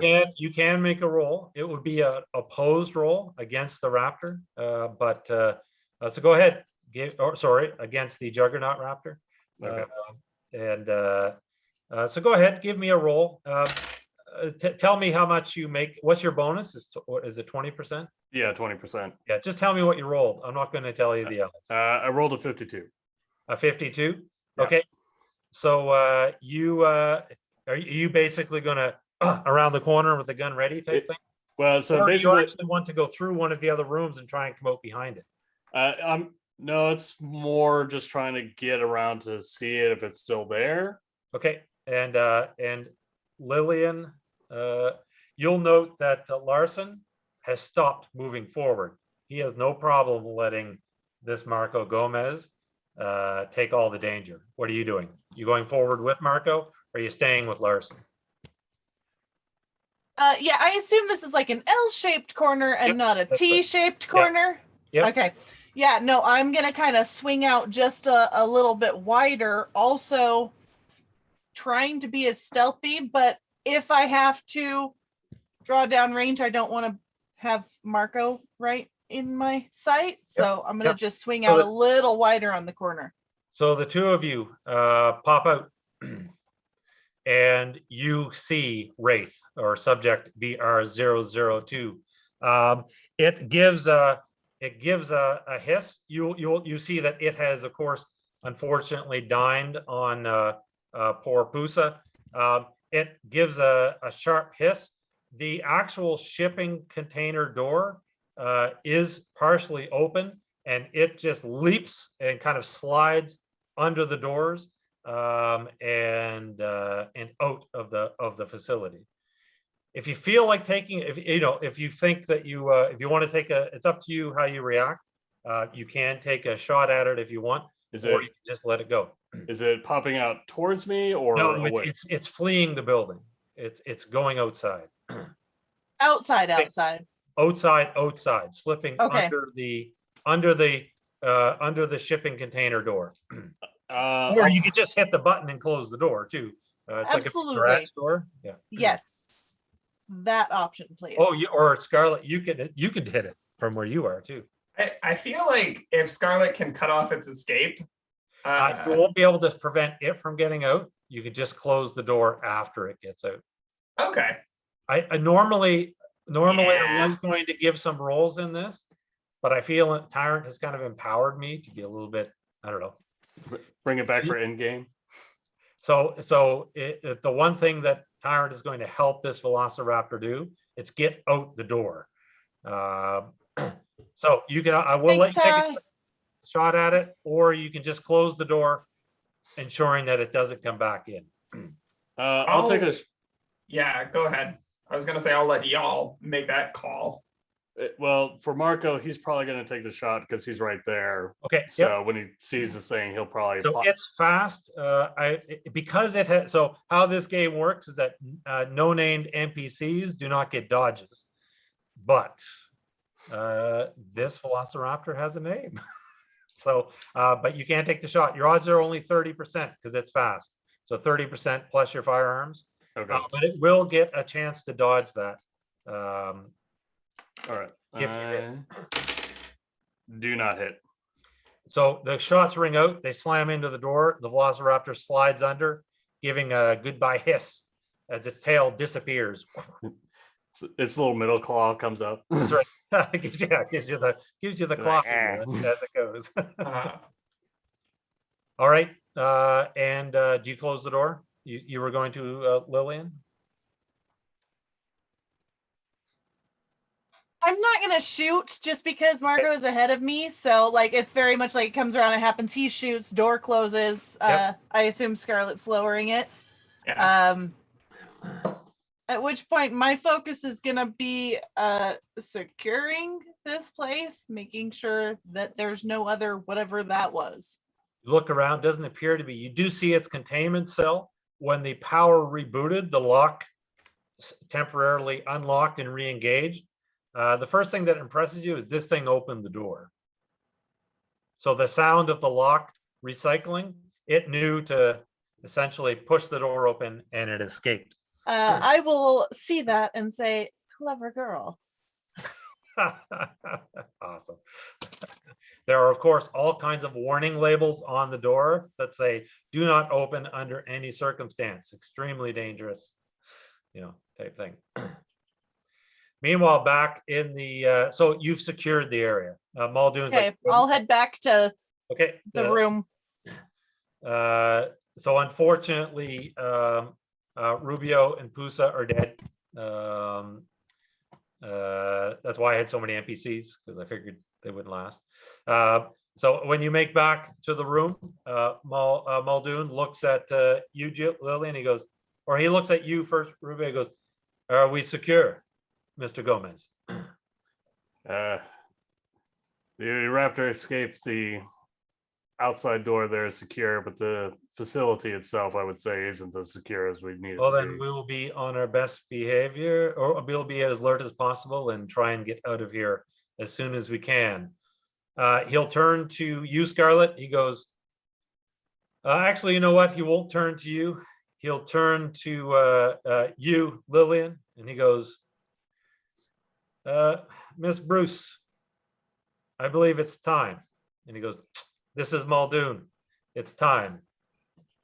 Execute Operation Nakatomi. And he will, and he mumbles that. And you can see one of the mercenaries will immediately bring the gun up onto the Minister of Tourism. And you can see Muldoon, his gun comes out and he points it directly at you, Marco. And what do you do, Lillian? I'm just gonna kind of back up and make sure that my firearm, and of course, trigger safety, I am very much like finger straightened, not actually pulling, so that we don't have any mistakes because I'm a professional. But I am pointing it down towards Scarlett. And I will just say, Miss McRaven, if you could please open the vault for us while you're in there. You'll find the visitor center has a vault. I'm less interested in the paddock fences, but I am interested in its contents, Miss McRaven. So if you could be so kind, and Mr. Gomez, as a professional courtesy, please drop your gun so I don't have to put a bullet in your head. Also, Vermin, I realize this is the second time in a week that I have tried to attack you in character, and I am so sorry. No, it's To say, It's I was gonna say, fine. May is, like recording this, taking her pictures while this is Yeah. all going on. Yeah, you're like, you can't believe this. And the Minister of Tourism, and he goes, oh, Mr. Muldoon, I don't understand. What is the meaning? And Larson will come over and he rifle butts the minister in the gut and he goes, shut your mouth. He goes, and Muldoon goes, I understand that this is alarming to many of you. You have my assurance. You won't be harmed as long as you cooperate. We're not here for the dinosaurs. We're here for the 12 million in gold that Hammond kept in his vault. Now, Mr. Gomez, I won't ask you again. Please drop your gun. He'll look him straight, like dead straight in the eye, say like the most vilest curse he can in Spanish, but he'll let his gun afterwards. He'll just kind of toss the gun And your down. knife, and please take a seat over there by Miss O'Leary. All right. I don't fucking understand rich people.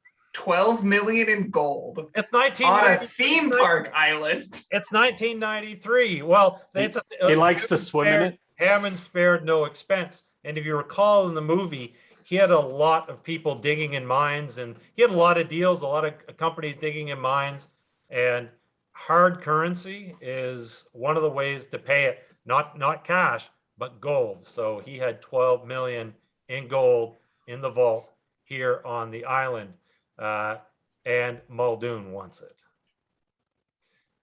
And you'll see that, so all of the NPCs who are mercenaries, they're all in on it.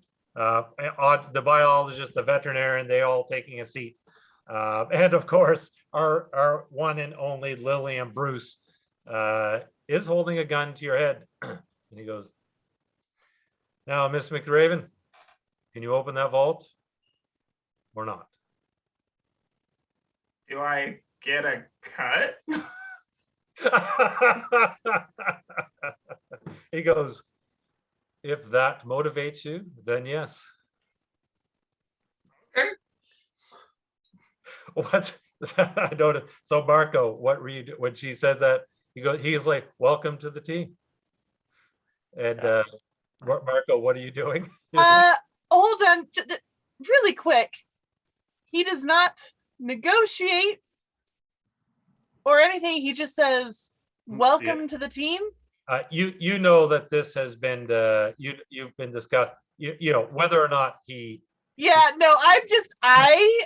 in Oh, yeah. character am noting that he did not like. Oh, yeah. Okay. Yeah. And so Marco and May, what are going through your heads? Well, this is not the first time someone's pulled a gun on Marco and held him up. The Minister of Tourism is now sitting beside you as well. He's flabbergasted. He's not quite sure what to do. Muldoon has put his gun back in his holster, and now just a couple. You'll see Larson actually is in charge of watching over you guys, and he comes over and he goes, well, ain't such a big game hunter now, eh? Got any advice for us? Now that you're sitting in that chair and looks like I'm in charge. I suppose so. Hmm. Be wary of the power that brings. He'll kind of brush away the ashes of his cigarillo in your direction, blow smoke in your direction type thing. And he'll just doesn't even phase him. Just like death stare at his eyes, like. And when he looks at you, May, he goes, look like you picked the wrong boat to stow away on. Oh no, this is a primetime special. There's drama and everything. A TV movie. Yeah. I can get you a really good agent if you're interested. You can Yeah, you probably keep get telling- more than 12 million. Keep with the telling market yourself share. that, he'll say. And he turns. And all right, Scarlett, the vault. There is a subsystem that controls the vault block.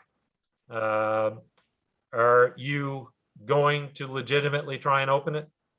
Yeah, I mean, Okay. it kind of seems like the two options are try and open it or get shot, and probably everybody else too.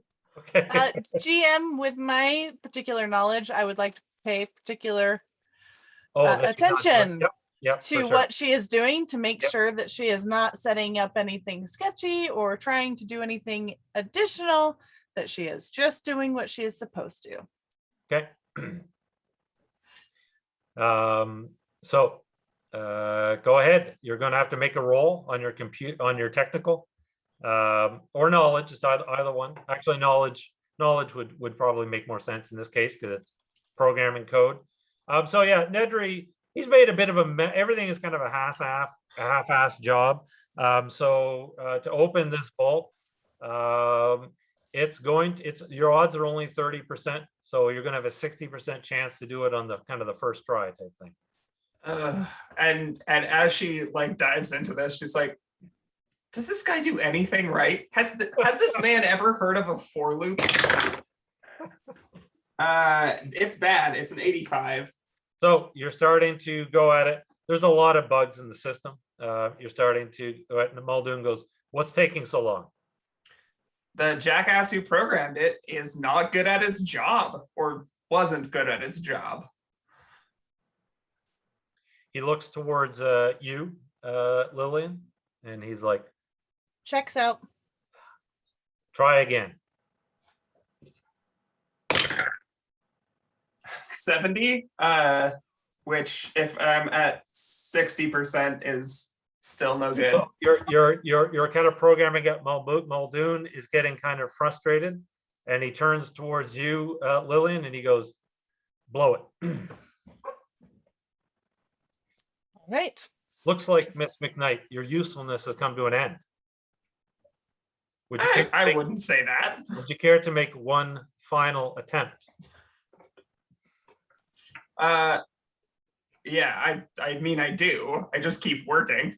s- You've never really worked with programmers before, have you, Mr. Muldoon? You have an edge. Any There's edge? a- No. It's like there's at least there's- a 2-week deadline after the deadline. That's right. It's like he's not even letting me have time to compile my code. No, you're like under pressure. So out of curiosity, so how are you holding up with this final roll? Here's what I'll do. If you can make a self-control roll at 50% plus whatever your self-control is, Okay. I'll move the odds up to 50 because you're handling the pressure well.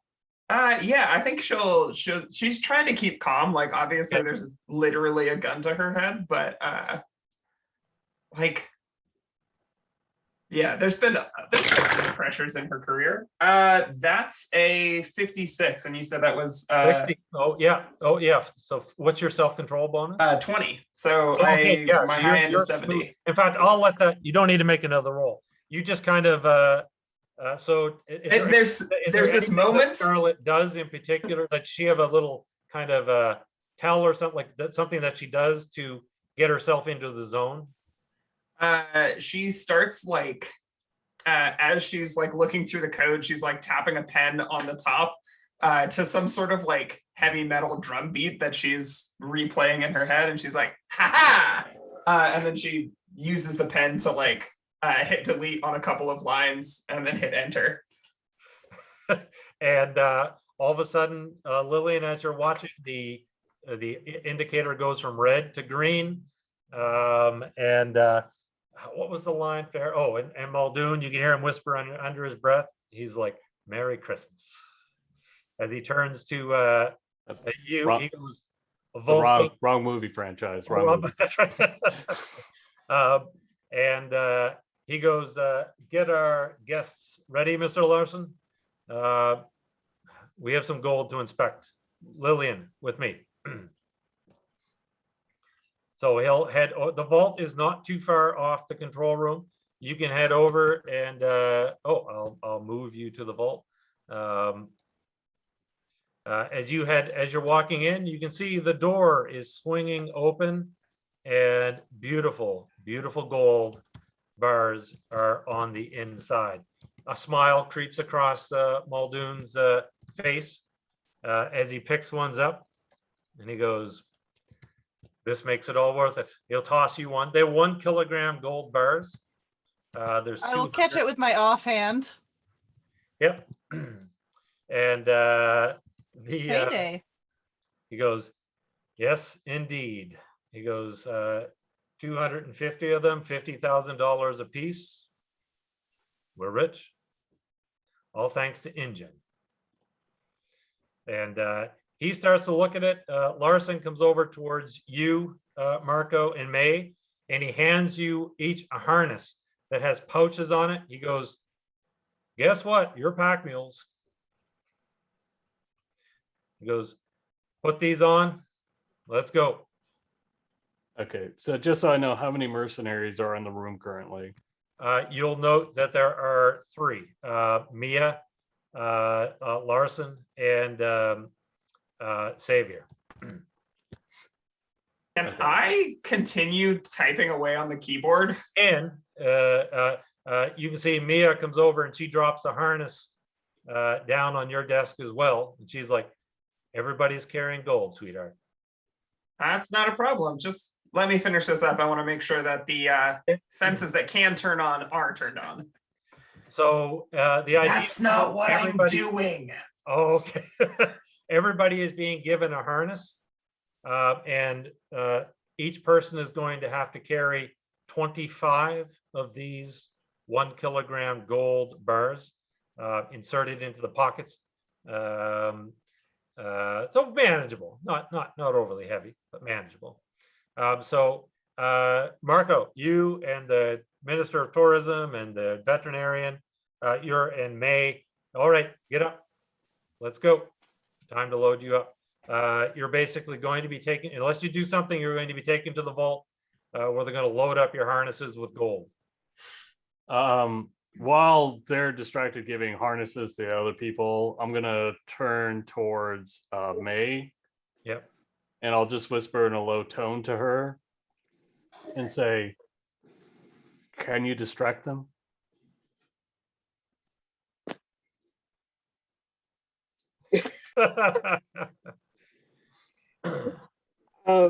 So May is going to get her harness. Yep. And she is going to start to put it on, but she's going to trip over the chair. And like, she's tripping wide, she's knocked something over when she Flailing trips. and falling to the ground. Yep. Yeah, and her shoe, she's cries So- out for her shoe because she So knows she's back in the control room, Mia stayed to keep an eye on you, Scarlett. But all of the other mercenaries and Lillian plus Muldoon are at the vault. So you can trip and fall. What are you thinking, Marco? So right now, who's the closest mercenary to me? Probably we'll play probably Savior. Okay, and he's got his assault rifle. He has his assault rifle. Yep. Okay. Now Muldoon told me to drop my gun. Is my machete still at my side? He told you to drop the machete as well. Okay. But if you had like a small knife or something. No, that's fine. But yeah, so Xavier has his assault rifle at the ready.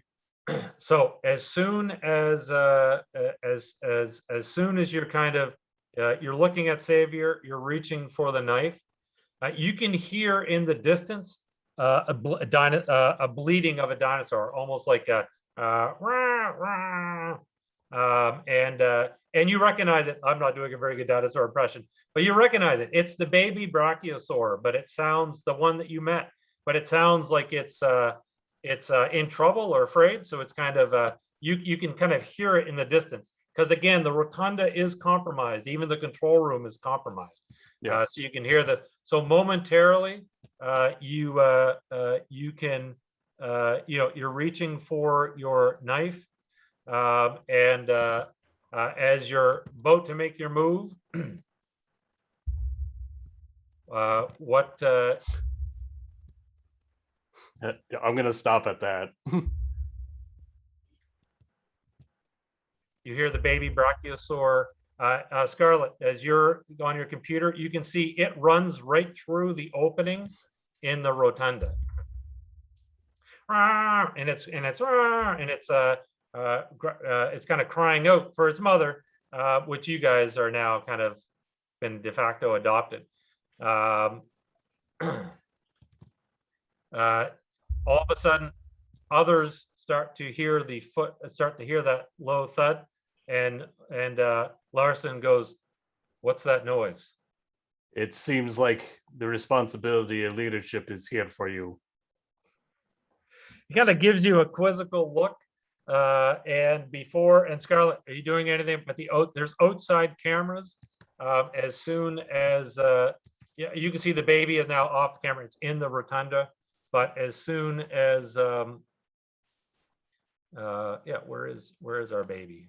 As soon as the baby is back into is in the rotunda, you can see on the outside cameras there's an incredibly loud roar as this giant 17,000-pound Tyrannosaurus chasing the baby. It's following the baby's noises, comes charging into view.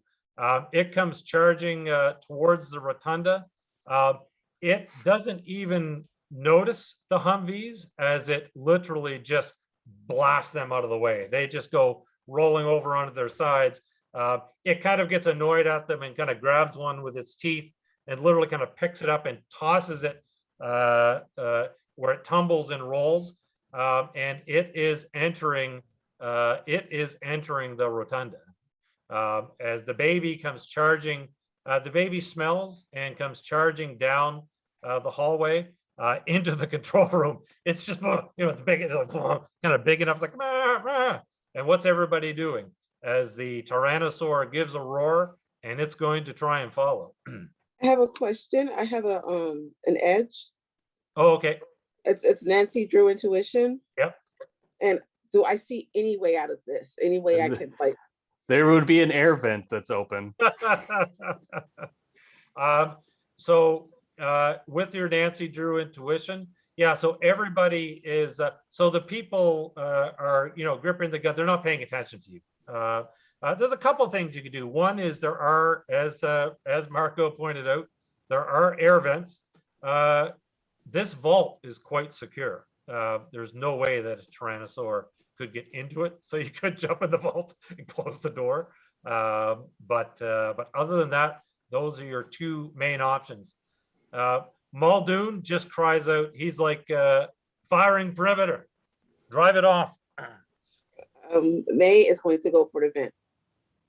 Okay, and you can scramble for event. So what's everybody doing? The baby has now charged into the control room with you, Scarlett. As soon as it sees you, it cries out just like it's seen its mother, and it starts charging over towards the console.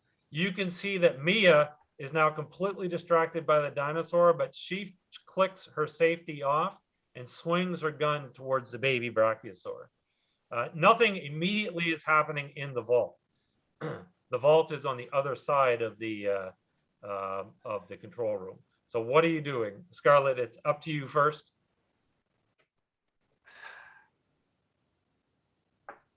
I'm going to try and move so that the baby brachiosaur is in between me and whatever window this place has. Okay.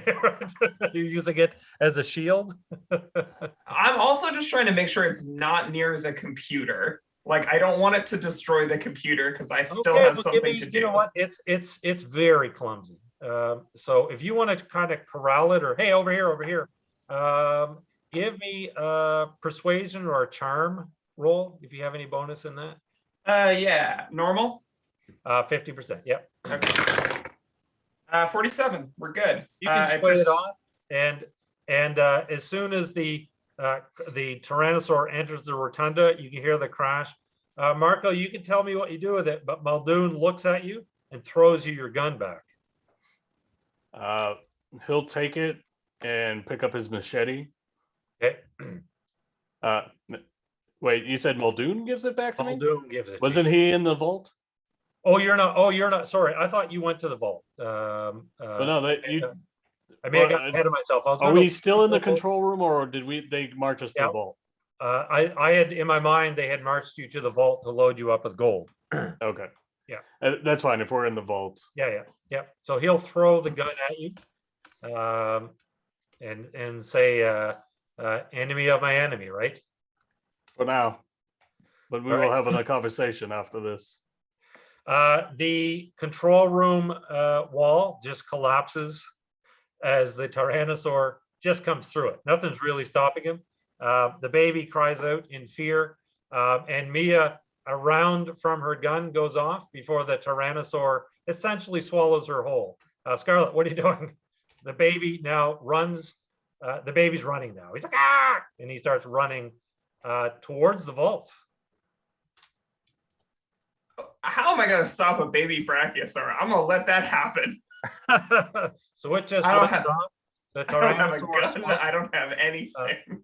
So Mia's feet, her legs come flying in your direction as the Tyrannosaur does a chomp and does a shake.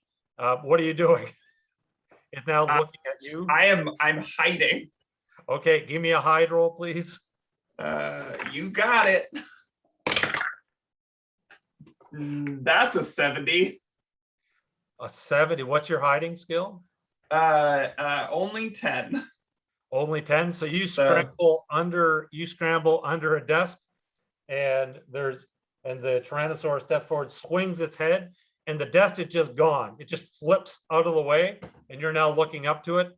It breathes, so you kind of get hit with its hot, moist breath, and it goes for a chomp. You're going to have to make a dodge roll. So after your dodge roll, then everyone else can act, because you can see this happening through the doorway that leads from the vault room into the control room. The baby brachiosaur, by the way, is running towards that door, towards your group, kind of blocking a clear shot at the Tyrannosaur. All right, so give me a dodge roll, please, Scarlett. Just so you know, Tyrannosaurus rexes have no damage stat. When you get bit, you have to make a cheat death roll or you're dead. But here you can dodge, so it's a full dodge because it's big. So you have a 50% chance, plus whatever your bonus is. I have hard to hit, so I always have a 50% Oh, dodge nice. chance. That's awesome. Very good. Are you joking me? That's a 90. So as you all watch the Cheat door, death. Scarlett makes a dive for the run to get out of the way, and the Tyrannosaur just chomp, grabs a hold of her and swallows her down. But cheat death can save the day. Here we go. Okay, that's a 6. So your cheat death is now permanently reduced by 10%. But the Tyrannosaur does a chomp. It actually gets you so you feel its teeth pass through your hair. That's how close it was. As you scramble away from this thing, and it lets out this huge roar. What's everybody else doing? Maybe give me, you know what? Maybe self-control rolls all around. Yeah, I mean, my answer is shitting myself in terror. How about you? But A lot of like, people are backing into the vault. I got okay. a 23. I'm pretty chill. Okay. I got an 89. Okay. I am not pretty chill. So- 39. So here's how when the failure of self-control rolls, I leave it up to the player to decide what you want to do, but you do suffer a penalty on actions just because of the fear until the object of the fear is removed. So if you failed it, you guys can let me know how you react. I got Oh, go ahead.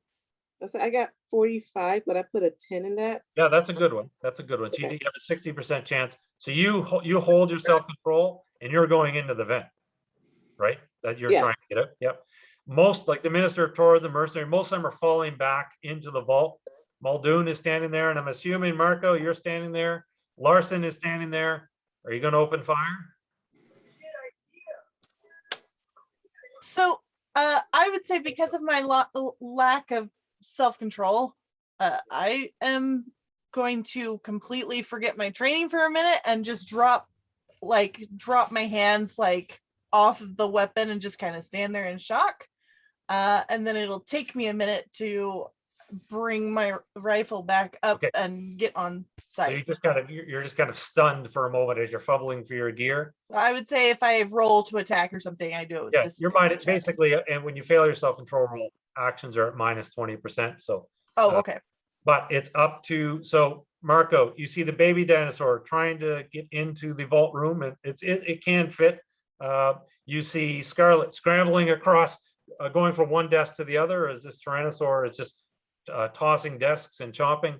But it's up to you. No initiative. You just get to act. What do you want to do? So Marco seeing Scarlet in danger, because this thing is focused on her, not the That's baby right. dinosaur right now, right? That's right. Yeah, because Scarlet is moving and it's attracted by movement. Okay. Since we saw the plan before, is there another way out of the building from the vault, like a back The door? vault room is a dead end except for the air vents. Okay. Do I happen to see, since I was asking May for a distraction, did Yep. I see her scrambling? Yeah, Yeah. I'll let you do that. So you see her feet disappear into a vent. Okay. I'll yell out to the air vent, everyone to the air vent, and then I'm going to move forward. And is there any way to get past the baby sore or no? You can make a dodge roll to do it. Yeah. Okay, I'm gonna do that so that I can get out there and help Scarlet. All right. And while that is a 77, I do have 30 to dodge. Oh, nice. Yeah. So you can get through. I'm going to say the baby, you kind of bump into each other. It throws you off balance. So you're now sprawled on the floor with Scarlet as the Tyrannosaur is completing its roar. And just you, Lillian, if you want to do an action, and then we're actually going to roll initiative. That's you, Luca. Yep, you're on mute. I'm mute. Oh yeah, sorry. Okay, I'm just gonna shoot it. I'm shooting. Okay. I'm shooting. Like I'm dying. I'm panicking. I'm shooting Go ahead. Yeah. poorly. Make a roll, please. And you said -20%. That's correct. Right. So you have a base 30%. So that means instead of 50, you have 30, and you can add whatever bonus you have. I got a 29. My bonus is 20%. So I guess I Oh. just go off the base roll. So Yeah, 30, 29. so 50, you have a 50% chance. That's a good. So so the question is, in your panic, is this a controlled 3-round burst, or is this a click the full auto and hold down the trigger? So because I have an AR, it's actually like a little 1, 2, 3, Oh, nice. like a hard notch. Yep. So it would have been on the burst Okay. switch. So it is gonna yeah. And you can see Muldoon opens fire, Larson's opens fire, Xavier opens fire as well. So there's this kind of a predator moment where you're all standing side by side in front of the vault, letting lead head out at the dinosaur. So essentially, no need to roll damage against a Tyrannosaur. It makes a roll to see how annoyed it is. So it throws it's taken aback by the gunshots. It's never been shot before. It's big, so the bullets, it's got some thick hide. You do see the bullets are penetrating, but probably not that deep. But it roars in pain, and takes kind of goes backwards. Scarlet and Marco, please give me dodge rolls, as when it turns, its tail just kind of sweeps and just kind of smashes through all of the computer desks and potentially you. You're going to have to basically jump over. It's probably going low, so you either have to go really low or dive over this tail as it swings around the room, please. My edge is also hard to hit as well. Oh, nice. So full 50% plus whatever your dodge bonus is. 30. Nice. So I rolled a 92, but I think I have a re-roll. Okay.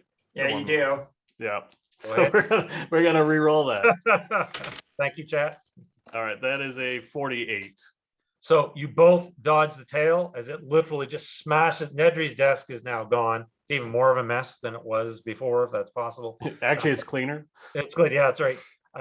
And you know what? I rolled a 97 for the Tyrannosaurus Fortitude roll, which means as much as I would like to take some chomps at some of the characters, you draw it. It goes charging out of the control room and out of the rotunda. You drove it off with the barrage of fire. It lets out a roar, but that fades. I'm gonna look at everyone else then and just say we need to move. Larson immediately swings his gun and points it at you, Marco. He goes, "Crisis over. Drop it again." I mean, so real quick, there is a baby Brontosaurus in here. So real quick, I need to know. That's me getting ahead of myself. No, the baby Brontosaur would be between you and everybody else. It's you and Scarlet outside and everybody else. In fact, the baby Brontosaurus has squeezed into the vault room and everybody is now forced back and are kind of pressed up against the vault. So actually nobody can really get to you and Scarlet at the moment. Yeah, and May is in the air vent. Did the minister get in the right. air vent? No, he's unfortunately, him and the veterinarian and the biologist are unfortunately with the heist crew. Ah, damn. So the Okay. entire heist crew is in a vault and unable to get out because of a baby Brontosaurus. It's quite happy now that you drove off the Tyrannosaurus. It's been nuzzling your shoulder. Oh my god. Doing the dinosaur equivalent of purring. Get this thing out of the way, Muldoon says. And they start pushing against it. So what are you going to do, Marco? Marco's gonna yell out, and I'm gonna roll a persuasion. Okay. So I rolled a 19, and I do add 10 to it. Okay. Yeah. Nice. But basically, I'm gonna yell out to them and say, if you don't want me to move this Brachiosaurus all the way in, you will drop your weapons, and we will leave here all peacefully. Do I have your word, Muldoon? Counter offer. We'll walk out of here, every one of us, with our weapons in our hands. We'll need to rely on each other if we're going to survive. Can I just whisper to Muldoon? Yeah. Sir, all they have to do is close the door. I think we should well, the play nice. Brontosaurus is kind of preventing them from doing that. He goes, I appreciate the risks, Jillian. Get this dinosaur. This dinosaur has taken a liking to you. Play ice. Get it to back up. And he goes, are those agreeable? We work together to get off the island. Let me hear your men agree. They follow my orders. I hold you to your word, Muldoon. Your brother was an honorable man. I hope it runs in the family. Which point? You have my word. Which point I do look at Scarlet and say, whatever you can do with what's left, go do so.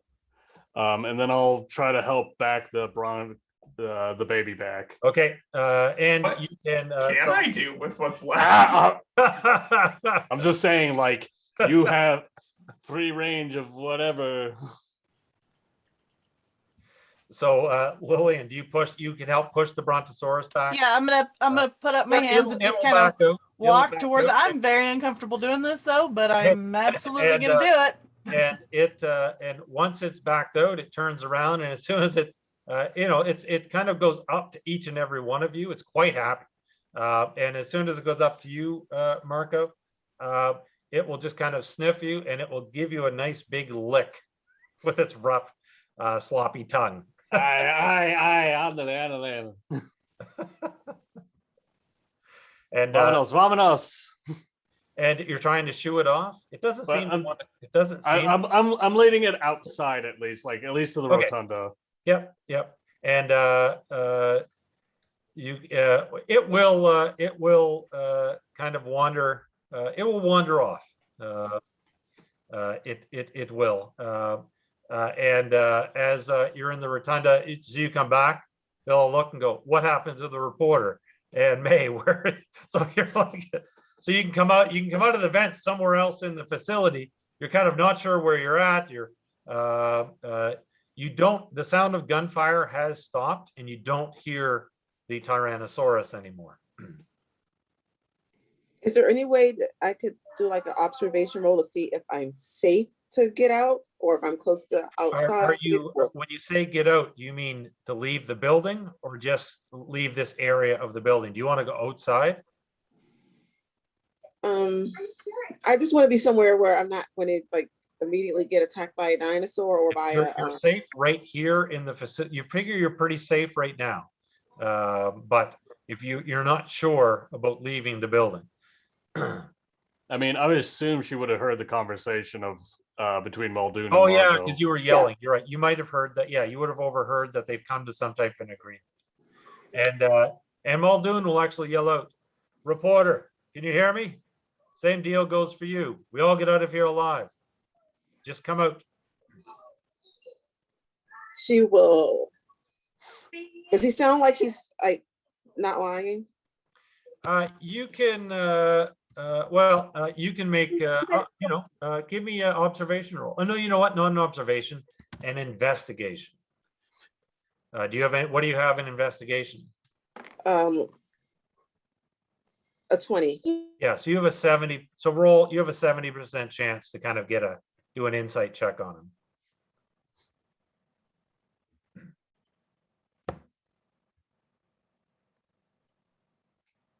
So as she's observing, what did you get on the roll?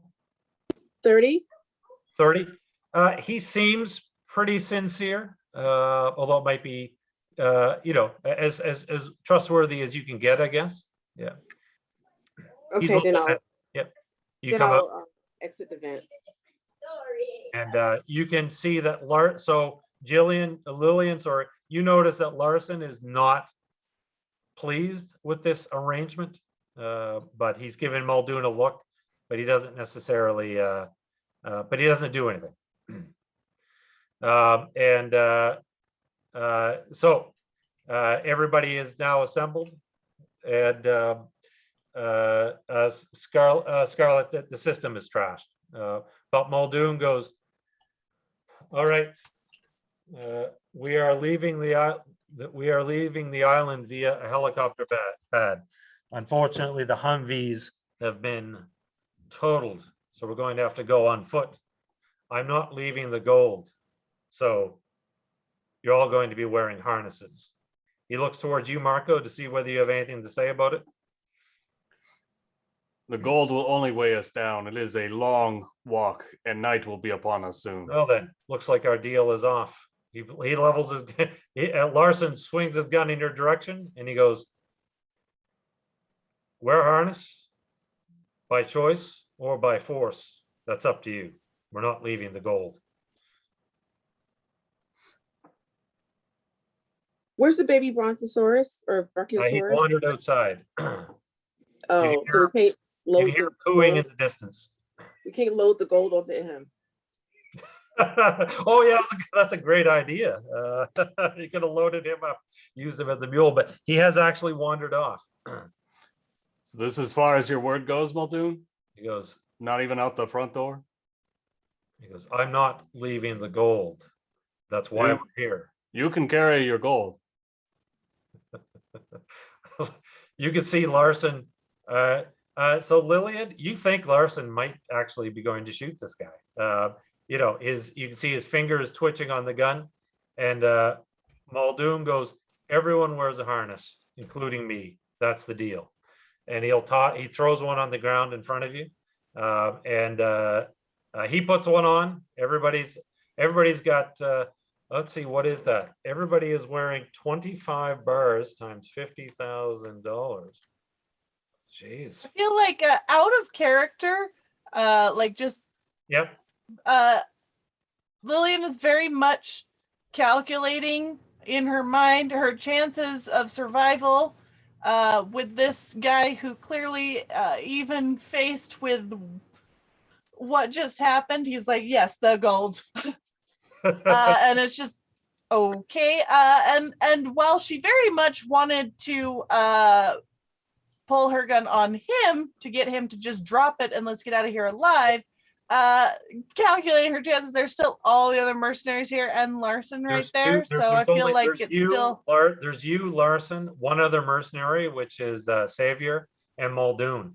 That's it. okay. It's still not great odds. So I'm just gonna be keeping an eye out for some opportunities because I'm pretty sure this guy's gonna get me killed. Yep. Yeah. So Muldoon goes.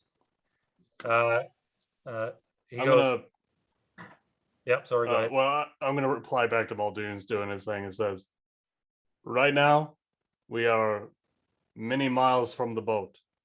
We're not. There is nothing but dense jungle from here to there. And as far as I'm aware, the only one with survival skills in this type of area is myself. You might be correct, Mr. Gomez, which makes you valuable. Now, we're not taking the boat. We're going to the helipad, which is a lot closer. Now, I wish I could say that I'm a man of my word, but the truth is, InGen won't even acknowledge that my brother died on this island. This is their gold. I'm taking it, and I'm not letting anything stop me. So you're going to get us to that helipad, and I'm getting off this island with what I came here to get. Do we understand each other? As I said, you and your men may carry your gold. For me, I'm sorry. anyone else who wants to carry gold, they can carry gold. I'm But for sorry, me, Mr. Gomez, I have a but proposition for you, Mr. What's this? I forgot his name. Muldoon, yeah. Mr. Muldoon. You get off the island in the way of your gold.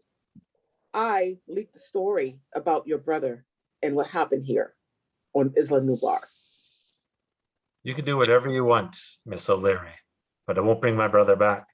And he No. goes, I apologize, Mr. Muldoon, but I'm going to have to take your rifle. You're going to have to pick up that pack. I'm sorry. My brother was an honorable man. I'm not. so he's going to take my weapon. Yeah, Larson will hold the gun on you, and they'll take your gun. I'll leave you with your machete, he'll say, as a courtesy. And he's like, and he'll hold up the pack and hold it out to you. All right. Well, since I don't want to get anyone else in trouble, I'll go. Marco will cooperate. Okay. Scarlett, you get handed a harness. May, O'Leary, everybody has to put on a harness. Oh, Does it at least go with my outfit? It's got a kind of a, military chic look to it. In I the have inter I in have the like a interview, butterfly pin on my shirt, and I'm just going to put it on a harness. That's all in the right. intervening moments, I think that Scarlet went and scavenged an automatic rifle from one of the dead mercenaries down the hall. Oh, well, you can go and you can pick it up, and as you pick it up, a foot comes down and steps on it, and Lars is going,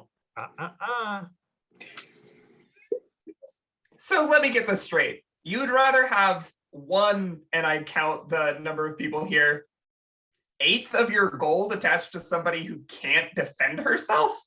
He goes, just because you've been added to the crew doesn't mean I trust you. Besides, Right. the only thing more dangerous than someone who is unarmed is someone who's armed and untrained. Now, Didn't you not 20 minutes ago say that you were undisciplined? he goes, that's me.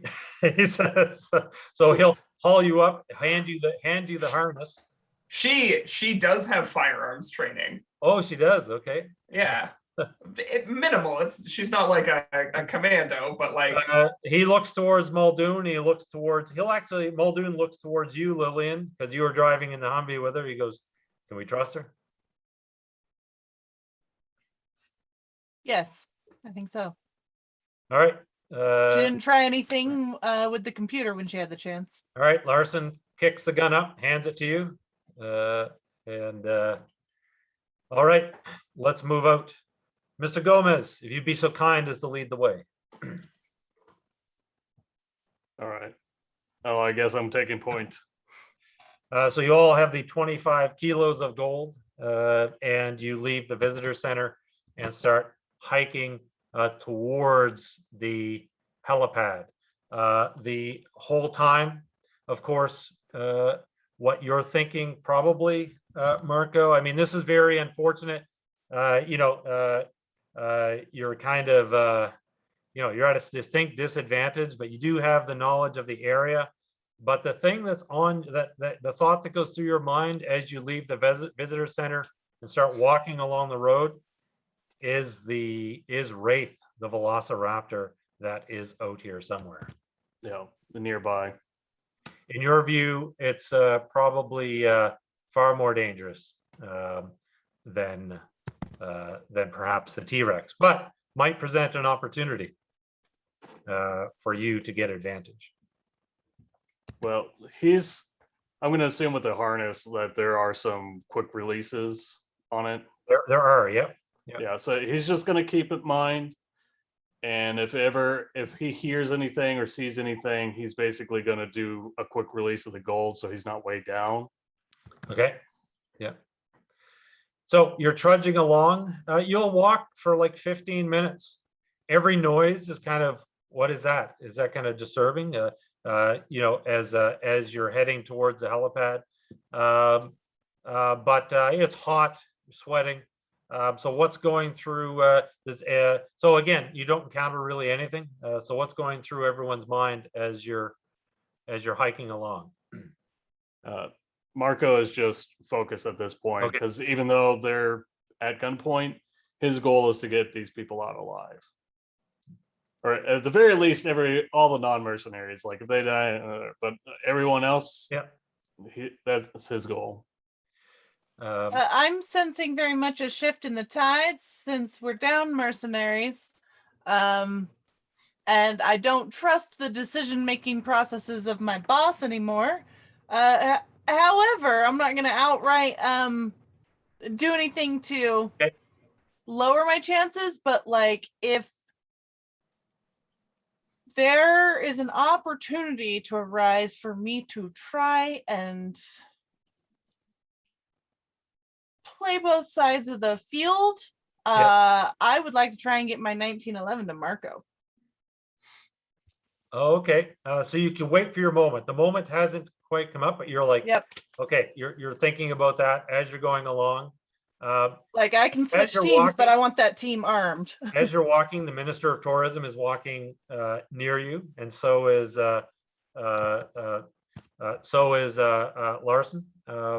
and he's the Minister of Tourism. He's like, you do understand the Costa Rican government will spare no expense to bring you to justice. He kind of says, as soon as I get back, I'll be making a call to the Minister of the Federal Police. And you can see Larson will just kind of look at him and he goes, when you get back, I think you should be thinking more along the lines of if you get back, Minister. And that I would just like to look at him and say, you and what army? You say that to who, Larson or the Minister? The Minister. Oh, the Minister. Since you said earlier they don't have a military. He's like, oh wow. Well, he just kind of takes the point, and he shuts up. And as you're moving along, no need to make an observation roll on this, Marco. But the gold is heavy. You do take periodic breaks. You're probably a bit. You're in the lead, kind of doing point. There'll be one of those kind of 5-minute breaks just where people drink from canteens. You can see just off the road that you're traveling along, just in the trees, there's a log of a tree that's fallen down. And you can see that there's something laying on the tree. Can I identify what that is? Yeah, so let's make sure I drag you guys. Yeah, so can you see in roll 20? Yeah, one second. Okay, there's a hat. Do I recognize that hat? Absolutely. There's only one person that wears that hat, Robert Muldoon. I'm going to stop him and I'm going to say, Muldoon, do you recognize that? And Muldoon will look and he just kind of, you can see for the first time, his composure kind of cracks. That stern kind of look that he always has. And he kind of just walks over off the road towards the hat and reaches down and picks it up. And he's looking at it very emotionally, like this hat carries a lot of meaning. Do you walk with him, Marco, or? I walk behind him a little bit, but It was my brother's, he'll say. yes, I thought I recognized it. He looks around and he's like, this must have been where he died.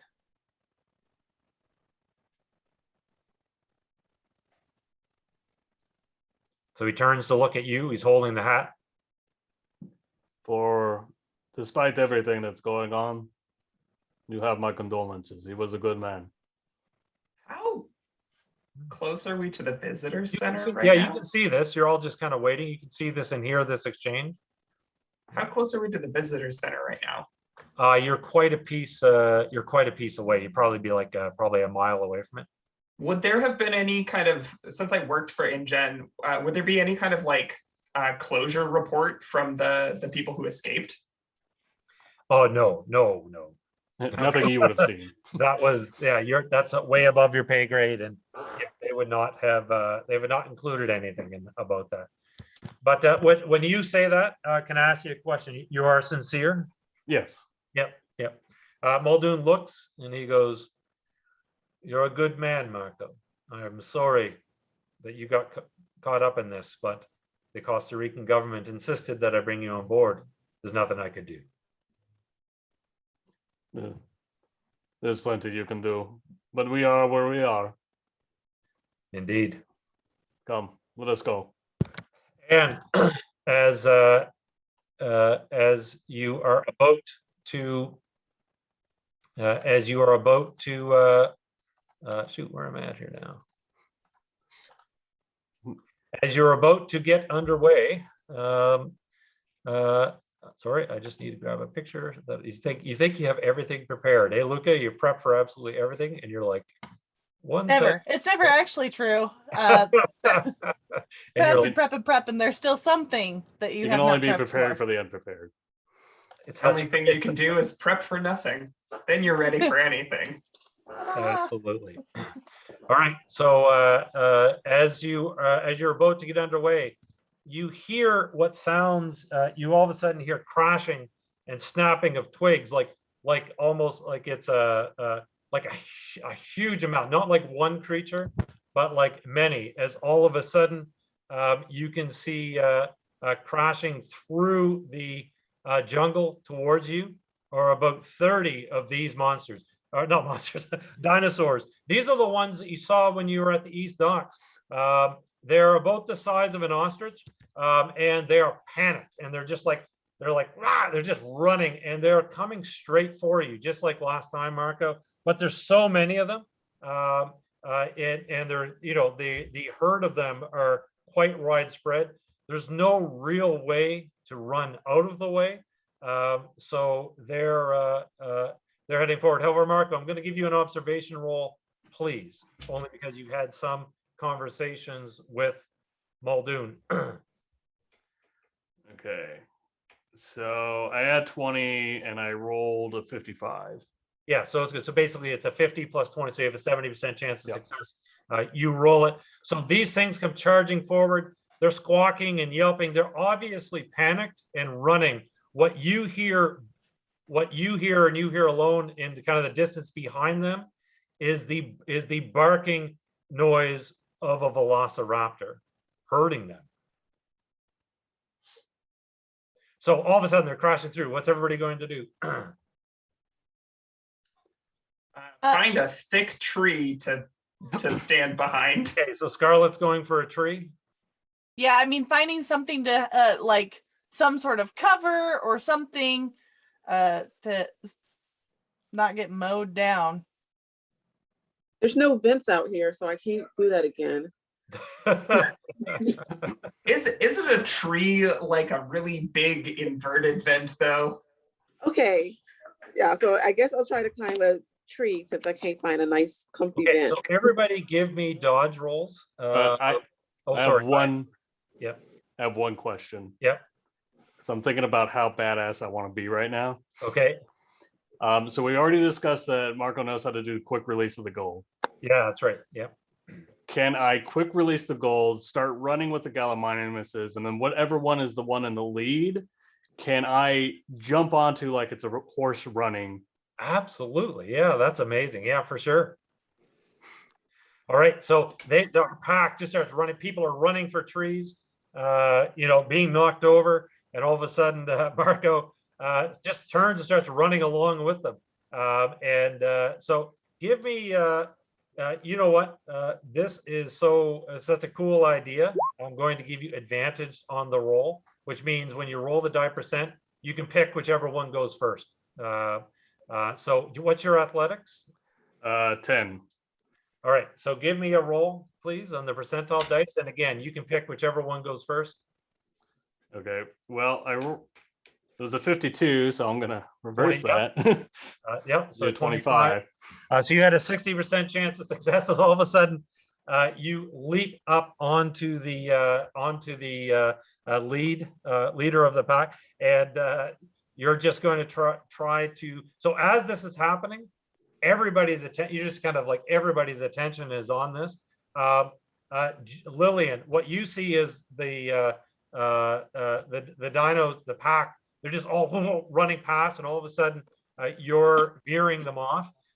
When suddenly, in and amongst the pack, Lillian, you see a white flash of something, and Xavier is gone. You just 1 minute he's there by the tree as they're running past him. There's a white flash, and the next minute he's gone. Yeah, I'm gonna yell out, Raptor is here So, to whoever is around. So where are you going, Marco? Okay, so I'm on this thing. I'm now riding it like a giant ostrich. That's right, So yeah. I'm like holding it by the neck. I'm gonna attempt to steer the herd. Yeah. And basically guide it kind of like going in a circle back the same direction. Okay. Yep. Okay.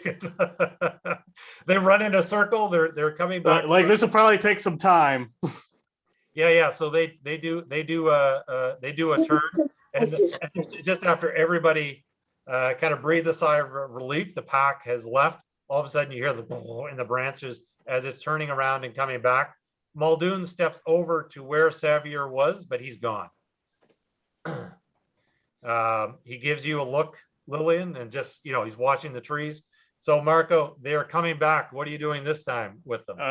Okay, so from that, can I spot this white raptor? You cannot. I'm sorry. Okay. Thank Tyrant. I'm giving it extra privileges. Okay. Dang it. I was hoping it would come back out. It's a good idea, though. So yeah, I'm basically riding this massive herd back. Sorry, go ahead. No, it's fine. Go ahead. Yeah, no, you can ride it back, and they're essentially to some extent have calmed down. Okay. I guess I'll take the Actually, lead. you know what? I'm going to change my mind. You do so they calm down. You're coming around. You see the raptor briefly, but it disappears into the jungle. But you know roughly the direction where it went. Okay. You want to steer, and now you can chase it down with this pack if you want. That's my plan. Okay, so here's what we're going to do. I'm just going to narrate this a bit. So you're leading, you're riding the lead dino. Machete out in San Jose charge. Machete out. The pack is running behind you. They're just crashing through the trees. They are gone. So you guys are all back there. You hear this herd kind of disappear into the jungle.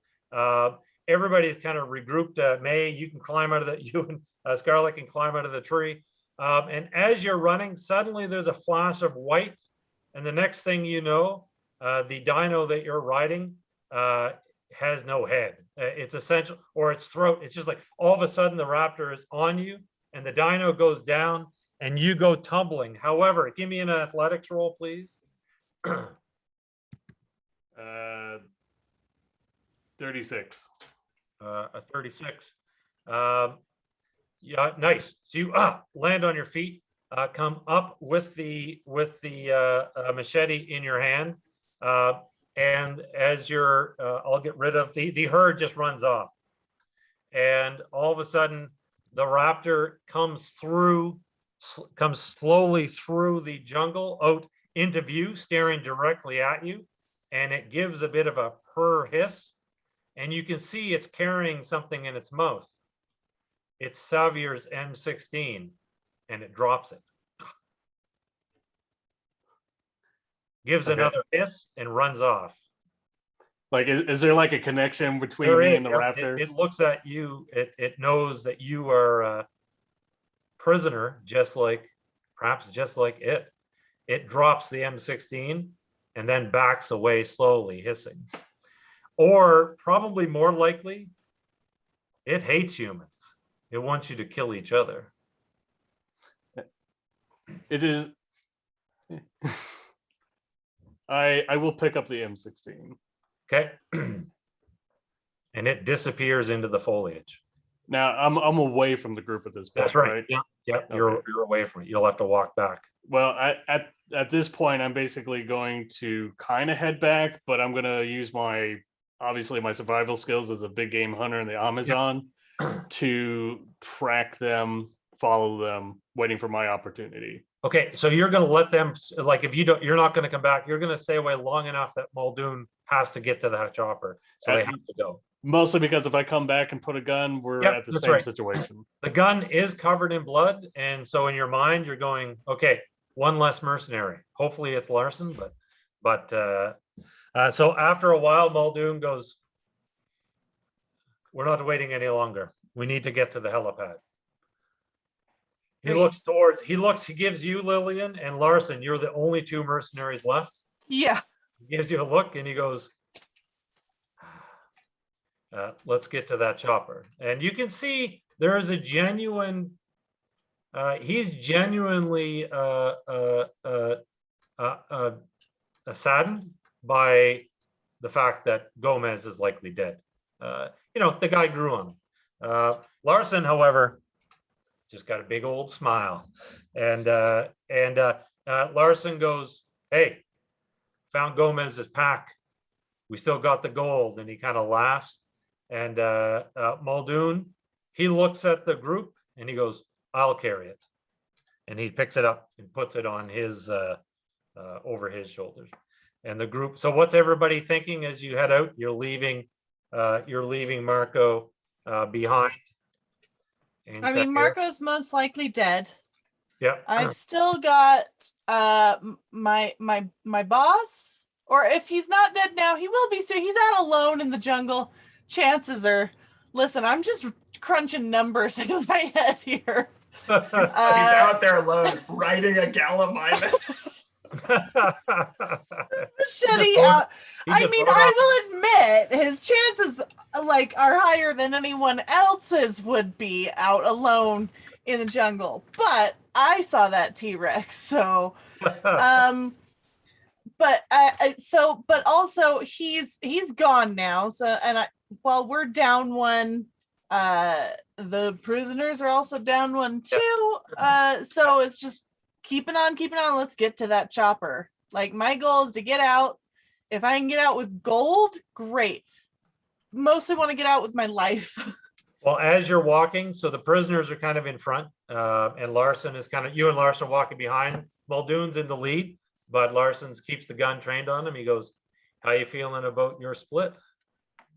The pie just keeps getting, the pieces of the pie just keep getting bigger.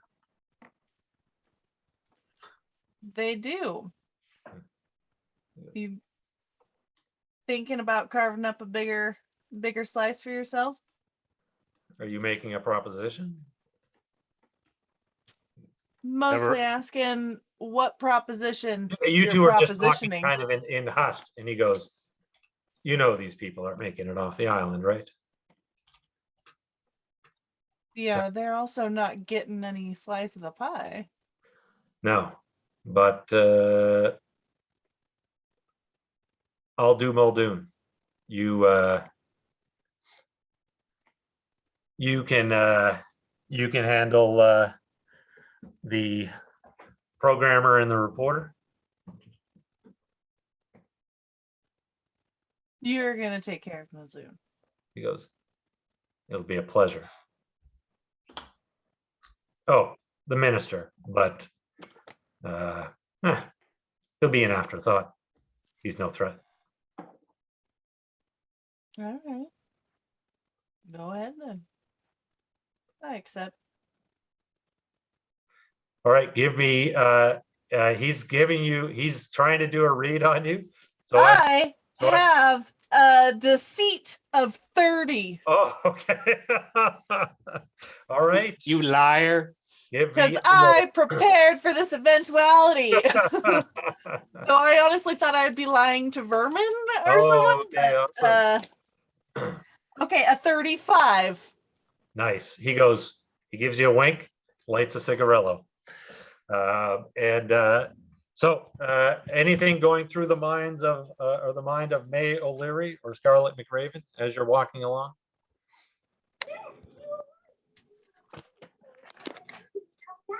May's trying to take pictures as she can, always a reporter. Okay.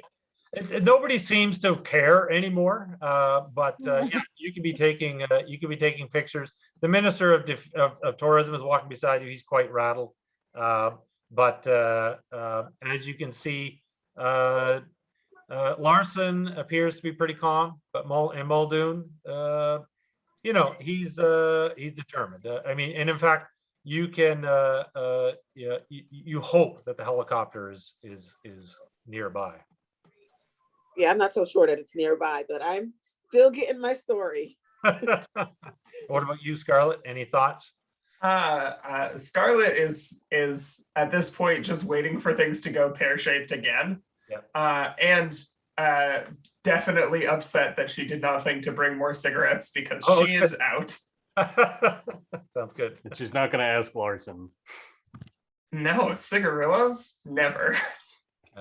So as you're walking, you'll actually pass a sign that says helipad ahead.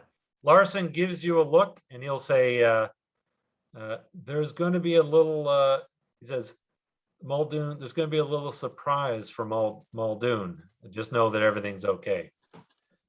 He says, as he, Clue me in? he goes, he'll just look at you and he goes, screwing Muldoon and taking the gold. That was the plan right from the beginning. Not his helicopter picking us up. I mean, your kinks are your own, but good to know. As as you approach, you can see you can approach the helipad. You can see that there is in fact a helicopter in the distance, drawing closer to the island. Marco, you have been following along behind the group, kind of shadowing them. You can see the helicopter as well. However, you can see Muldoon will actually stop and he looks quite confused. He's like, and you can hear it, he's like, what? This isn't right. That's an InGen helicopter. And you can see that Larson flicks the, Larson, he just kind of quickened his pace. He walks past Scarlett and Lillian, and he will rifle butt Muldoon in the back to knock him to his knees. And you can see, and you'll see Larson will actually say, didn't think InGen had forgotten about their gold, did you? He goes, with their assets being frozen, they need all the currency they can get, Muldoon. Thanks to you, they're 12 million richer. Minus our fees, of course. He gives you a look. And you can see Muldoon will turn. He goes, you son of a bitch. And Larson just looks at him and he goes, look at the bright side. At least you'll be reunited with your brother. At this point, Yep. All three of us are like, yeah, because basically the moment he acts against Muldoon, I'm gonna raise the weapon as if I'm lining up on Scarlett, and I'm absolutely going to shoot Larson in the head. So are there three guns lining up on Larson? Yes. What are you doing? Marco, what are you doing? Oh, it pretty much when I saw Larson moving up, Marco knew how this was going. So Yep. once he starts to draw the weapon, he was gonna fire from the bushes. Okay, and Scarlet. As soon as he shoulders his way past me, it's just like safety off. I don't trust this motherfucker. Okay, all right. So all three of you, you're going to make the roll. So all three of you open fire. And Larson, before he gets a chance to pull the trigger on Muldoon, goes down. And as the gunshot, the echo of the gunshot fades, it's replaced by a new sound. It's the baby Brontosaurus. Oh, It's no. coming from up near the helipad. The helicopter is still coming in. It's still a bit too far away, but it's coming in. It sounds this time like it's in pain. Oh no. By the way, on the edge of a lake, if you recall. Is Muldoon still alive? Yeah, he gets up. He turns around. I'm And gonna shoot Scarlet, him. without even breaking stride, is just like patting him on the back as she walks by. Oh, I'm shooting him. I'm shooting him. Oh Oh, okay. So, and he goes down. Okay. Uh, I will pull my weapon on like Scarlet. So- Say, is there going to be a problem? hold on, Oh yeah, what's Gomez doing? because Yeah. I'm away. That's Yeah, right. you're watching all this happen. Yeah. Well, and I don't know your guys' conversation. So I see, Shit. as far as I know, Yeah. I shot Larson to save Muldoon, and then all of a sudden you turn and shoot Muldoon. hmm So logically, because you are still the only mercenary left, Yup. Have at it.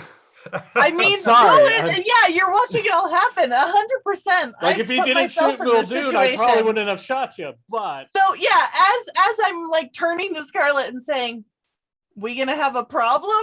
Wait. Oh, the gunshot rings out. Are you wearing a bulletproof vest? No, but I am wearing a vest of gold, solid Oh, gold yeah. bars. Oh, You're right. That's brilliant. can I make an observation check? hold on, does that would only affect if I hit the body? Yeah, you going center mass or you going head? It's cinematic. It's cinematic. You always shoot center mass because people automatically aim higher than they actually should, especially when When you stressors are up. live in Costa Rica, you don't go for center of mass. You go for the Just So, this would be awesome. Just cinematically, the gunshot goes off. I'm not going to make it roll in this case. All right. And Lillian, you get blown off your feet as you land on the ground. Your gun kind of skids across the ground. May, what are you and Scarlet doing? And I'm assuming, Marco, you're stepping out now. Yeah, at this point. Yep. okay, so May is like narrating into her little thing. I wish she had you know what? She does have a camera. And she's like It's like- narrating. She's like, I'm dodging mercenary gunfire here. They're attacking me. You know, she's exaggerating a little bit. And like when you hear the shot, she like ducks, like it's going towards her. He's like, these mercenaries, oh my, they just killed each other. So as you're laying on the ground, oh, sorry, Scarlett, you can react before I get to Lillian. Scarlett's absolutely just like, oh shit. And is gonna like look around, probably can't see Well, I'm coming out of the Marco. bushes. Oh, At you this come point. out of the bushes? Yeah. Because at this point, all the mercenaries are dead, to my knowledge. And Scarlett's gonna check on Lillian. So Lillian, so that was a direct, kind of a surprise hit. I am going to force you to make a cheat death roll to have for the gold to have taken the hit. So you have a 70% chance. 87. So here's what happens when you fail your cheat death roll. I mean, GM just kills you. Okay, you're dead. However, there is in the rules that the GM, especially if it's close to the end of a session, your cheat death, you survive, but your cheat death is reduced immediately to 0. So Okay. this was your last chance. You open. So Scarlet, bends down over you. You open your eyes. That hurt, but didn't physically injure you. And Scarlet, you can see that one of the pouches, there's a bullet kind of half sticking out of it, stopped by the bar of gold on the vest. Meanwhile, in the background, you can see the baby Bronco cries out again in pain. The biologist is still alive, Yeah, right? so they're terrified. They're not quite sure what to do. So at this point, Marco's going to come up and say, "Is everyone okay?" Everyone nods. The veterinarian will pick up again. Am I conscious? You are, yeah. You just open your eyes. Okay. Yep. Just like the movies. You open your eyes and inexplicably tear open the pouch so that people can see the gold. The journal that stopped the That's book. right, yeah. So you see Marco's there. You put two and two together. He's probably the one that shot you.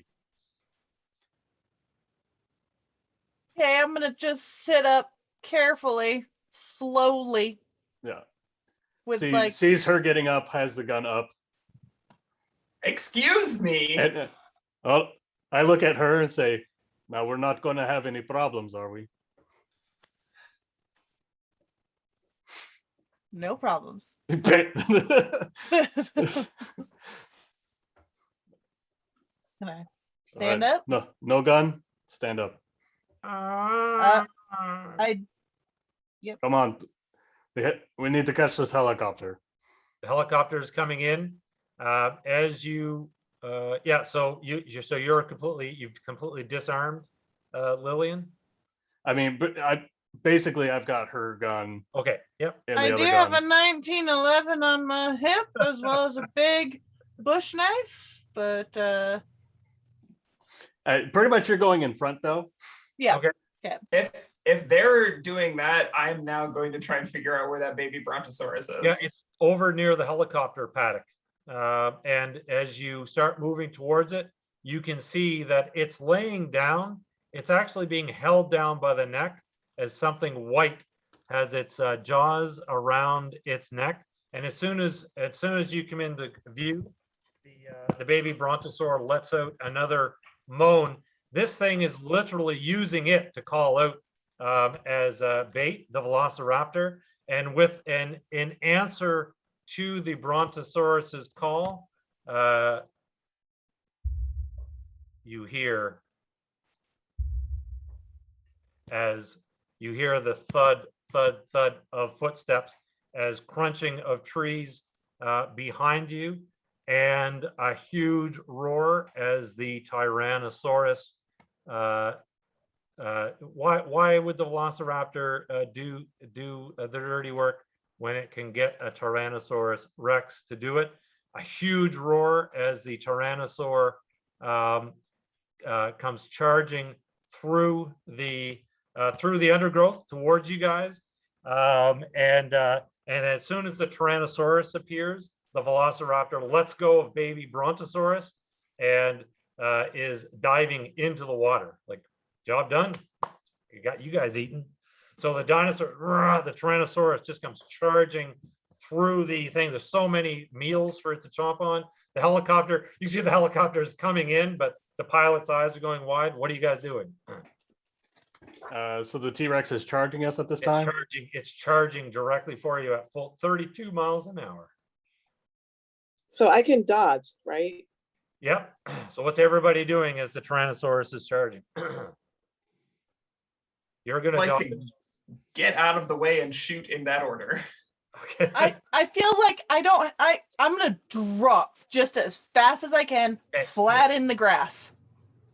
Okay, so the Tyrannosaur will take a round to get there. So you have one round to act before it starts chomping. I genuinely am just laying in the underbrush, hoping it'll clean out all the people standing up. Everybody is scattering. Just remember, not only for every person that it swallows, you're not just losing the person, you're going to be losing 1.2 million in gold bullion, unless you want to go. Has the helicopter landed, or is it? No, it's coming in. It's not quite landed yet. No, It's still in the process of landing. That's right. I've rolled a die here to determine how many rounds it's going to take before it touches down. Okay. It's back. The helicopter pad is a bit removed, so it's not in immediate danger from the Tyrannosaurus, but you guys are. All right. So Marco looks at everyone and says, "Get to the chopper." And with his 2 assault rifles, You're going to run towards it. I'm pulling this thing's attention to try to get it either kill it, stop it in its tracks, but just 2 assault rifles. Okay. I'm gonna hop up from the grass and run. Okay. Scarlett, what are you doing? I'm gonna be like backing up towards the helicopter pad. You're not running. You're going slower. Yeah, just with your gun at the ready. Yeah. Yeah. And May, are you still narrating? Are you going to stick around for the scoop, or are you running? Can I quickly crawl through the grass? Yeah, you can start crawling for sure. Like the war kind of. So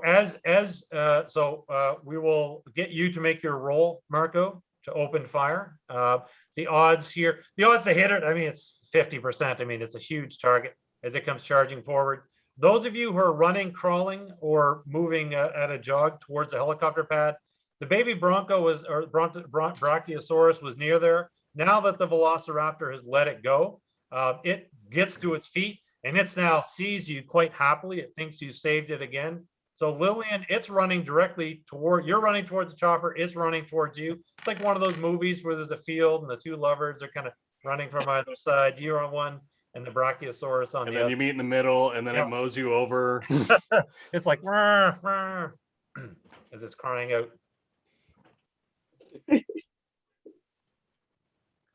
So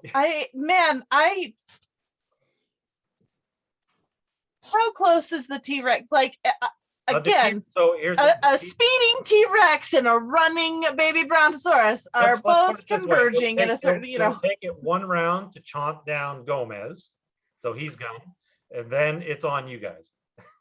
Unfortunately, you realize in the helicopters coming in at its speed, if something doesn't slow it down, it will reach the helicopter pad before the helicopter gets there. That's currently what Gomez is trying to take care of. He's trying to delay. To be clear, Scarlett is also firing on the T-Rex. Oh yeah, go ahead. So the odds are 50%. Go ahead, make your rolls, please.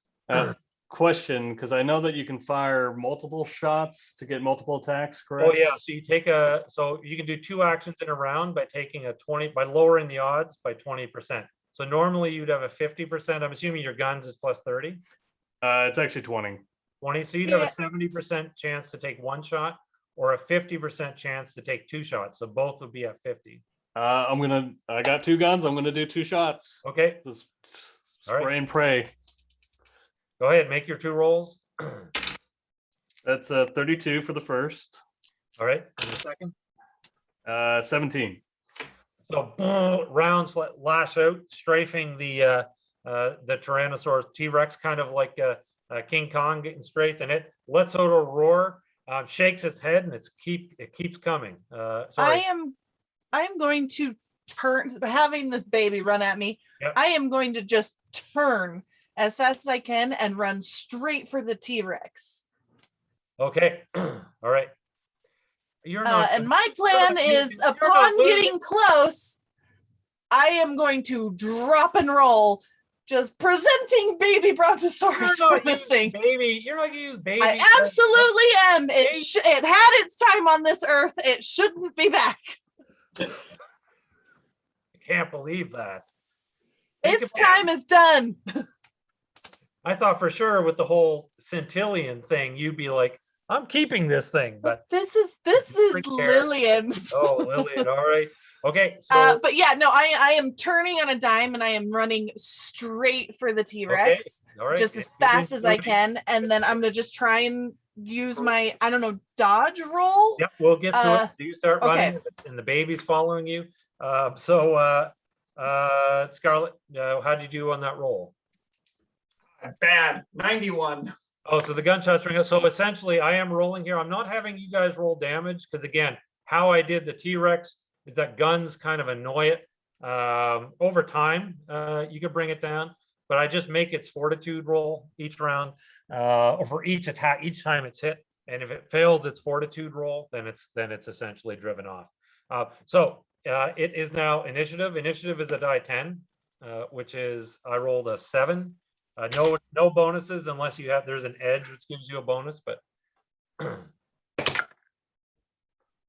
I got a 1. I don't know if that's high or low. high roll is best. What'd you get, Scarlett?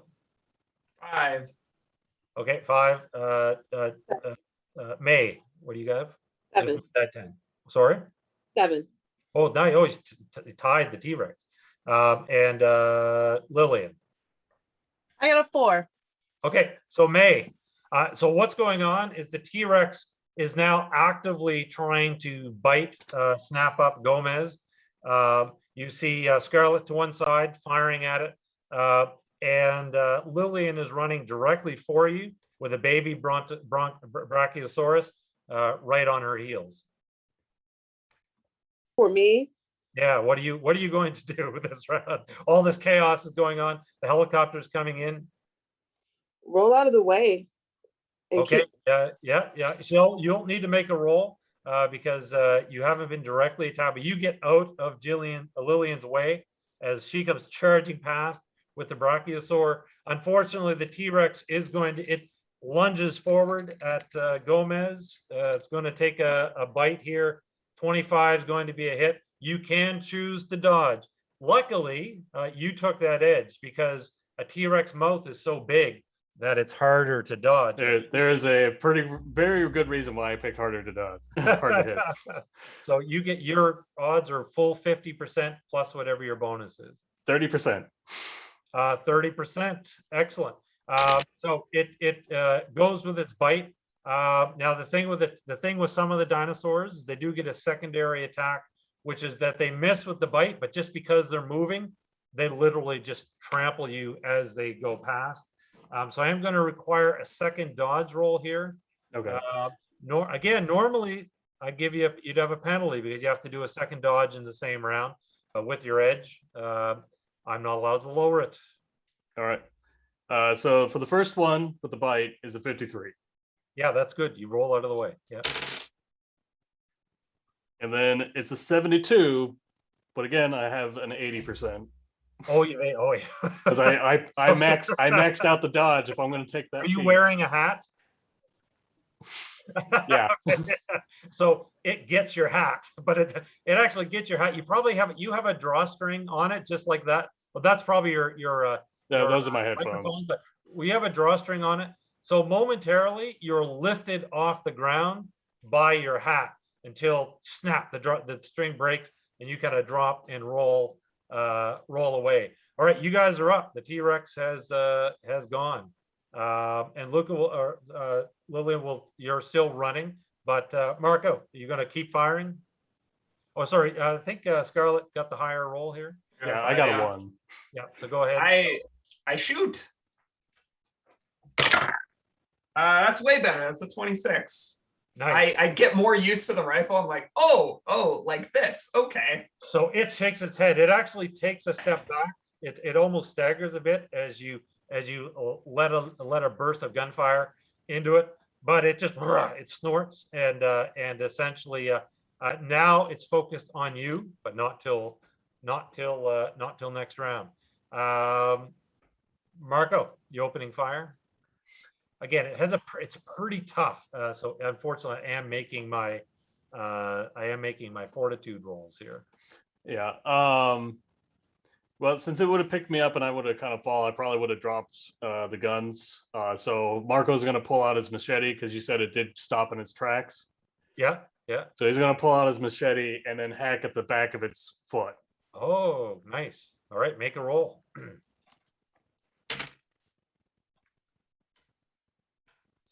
Okay, so I add 20 to my fight because I'm assuming that. So basically, that's a 70% chance. Which I rolled a 70 on the dot. Oh. What's your fortitude, by the way? Because that's the extra damage that you do with the machete. Oh, it's 20. So Okay, I'm 20. You're pretty strong. You're pretty strong. I'm actually going to get you to roll your machete damage because I'm going to give its leg a separate amount of hit points or health, and 'cause that's a great idea to try to make it. I'm right next to it. There's no reason. So I roll 3d10. Yeah, and add 20 to it. Your Yep. fortitude.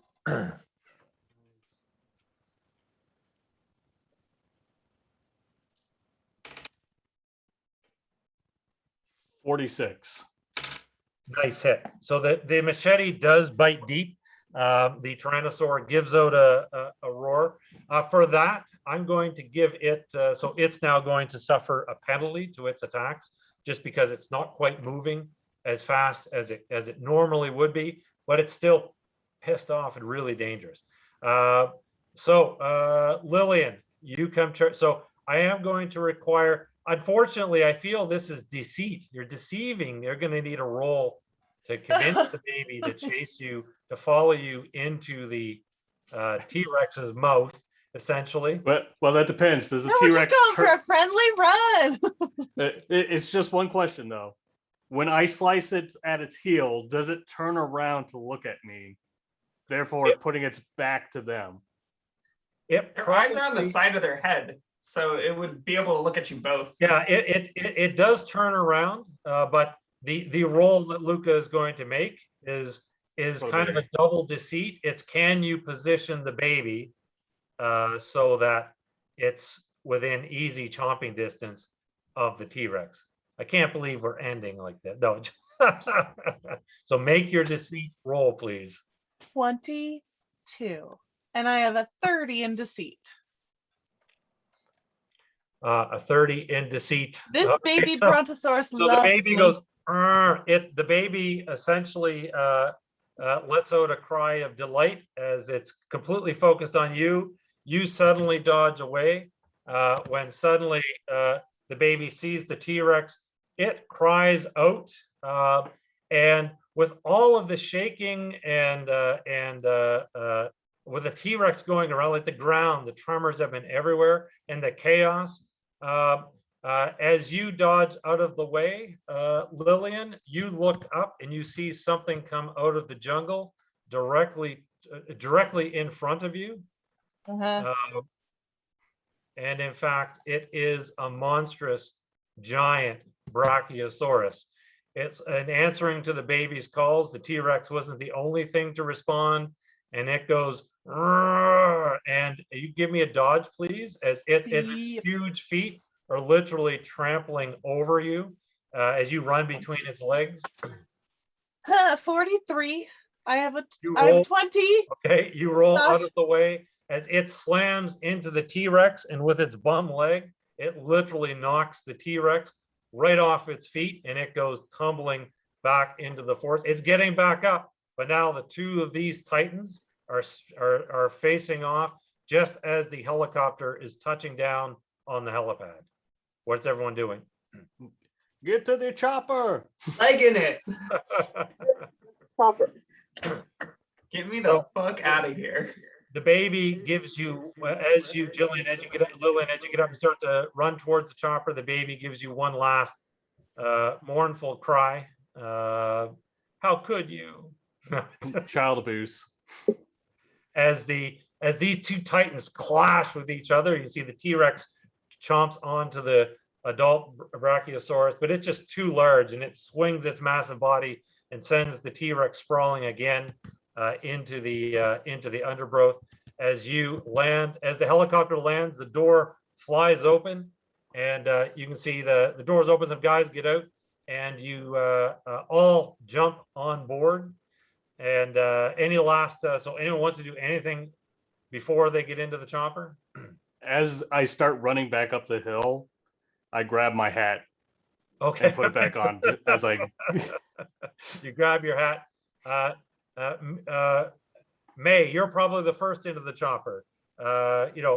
Scarlett, Lillian, and Marco, you pile in. The helicopter, the co-pilot's like, go, go, go, and the helicopter starts to take off when the water kind of splashes and a white streak leaps up towards the chopper and lands onto the guardrail as the Velociraptor jumps from where it was hiding, and it lands on the side of the chopper. It's not overly heavy, so it kind of turned, but the door is open, and it's kind of face to face with your group. It lets out a shrill hiss, and it's going to be initiative.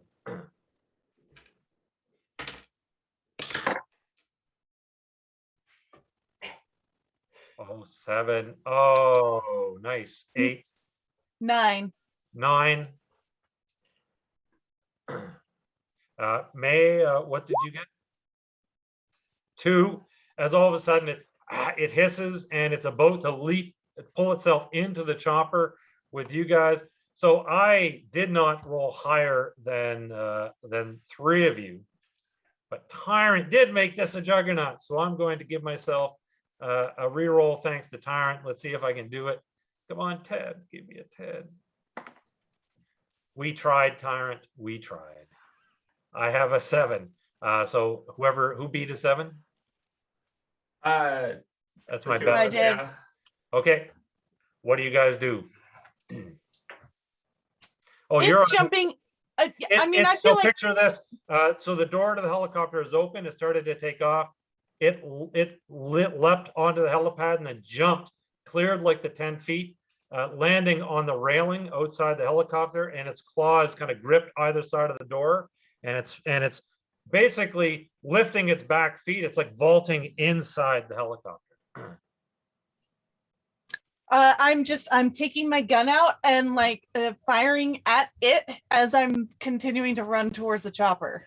We're in Okay. the chopper.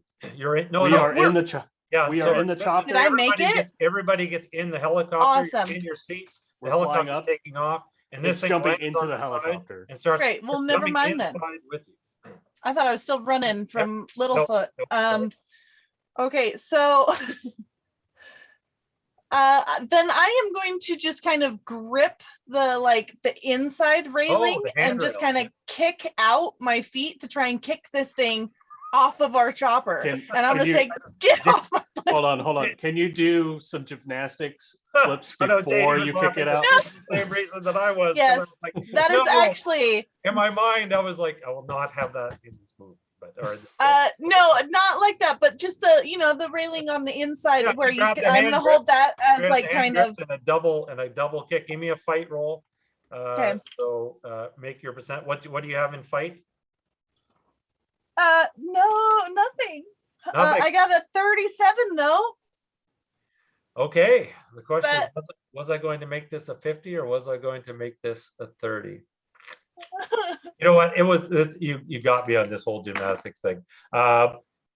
So you can kick, and one of its claws goes loose, and it's just barely hanging on.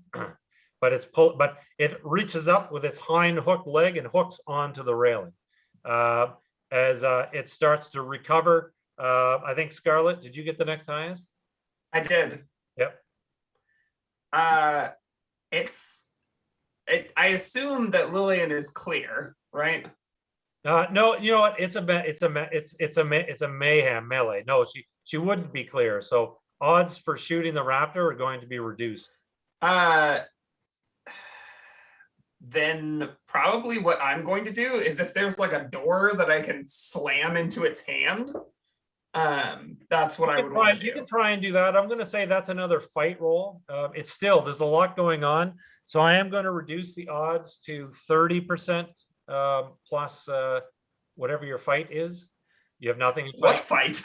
Okay. You have a 30% chance to get the door thing. The helicopter, the pilot, they're panicking. The helicopter is starting to swerve.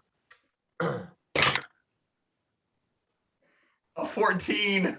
Oh, so you start to push the door shut. You can see the raptor. I'm going to make a roll for the raptor just because I don't want to disappoint Tyrant here. No, I know I'm beating that one to death. So it actually pulls itself partially back up. That hook talon, it grips the door. It's closed, but it's big enough for its head. It's like almost like an Aliens with the APC. It's trying to push the door back and get in. And Marco, I believe you were next on the list, as you're staring directly into its red eyes, its devil eyes. he's probably a little out of breath at this point. Yeah. And watches them, watches these two ladies Struggling. just struggling to fight. So he's just gonna look at them and like, clever girls, and just punch this thing in the face. Okay. All right, make your fight roll, please. That's a 12. And you can punch it in the face. I will. I rolled again for dinosaurs. I kind of rolled their fortitude in some cases. I rolled an 85. So it will lose its grip and fall as the helicopter pulls away. You see the T-Rex running with its tail between its legs, and the Brachiosaurus, the father Brachiosaurus calls out to you as the baby is now nestled underneath its legs as the helicopter pulls away from the island. Can I add something? Yes, absolutely. When she dropped her camera, Yeah. and Raptor Claw got it, so she watches as her camera falls. Oh no! All of that for nothing. That's brilliant. And the helicopter will fly away, leaving Jurassic Park. The helicopter flies away into the sunset.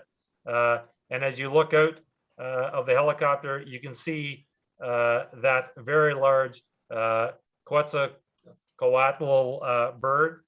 You can see three of them flying kind of in formation beside you as the credits roll. Unless there are any last thoughts. I'm just checking my gold. You're like Da, da, da, da, da, da, da, da, da. Shitty flute version, right? Yeah. I don't know. I think I ended it pretty good with clever girls. you know what? You took the words right out of my mouth. As soon as you were gonna do something, I was like, okay, you need to have a one-liner here. I gotcha. All queued up. So thank you for ending it on that awesome note. So thank you so much, Cass. That was great. I hope you had fun.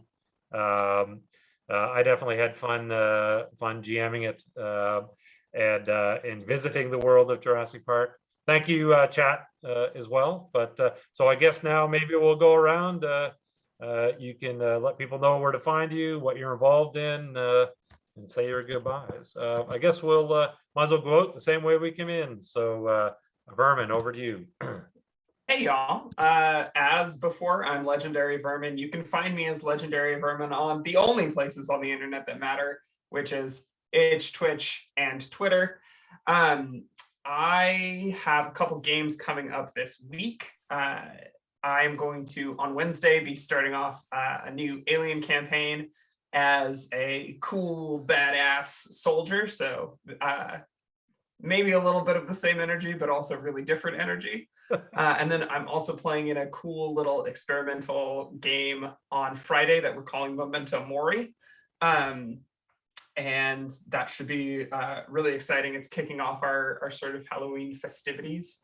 And of course, you can catch me next month on Monday, October 18th, where we will be continuing Madness Calls It Forth, our fairy tale noir game, which is really exciting and great.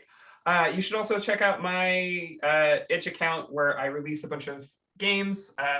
I just released the early playtest version of a game called In Death Do We Depart, which is about being a bunch of undead mercenaries helping the living out, but also getting full of holes. It's going to be fun.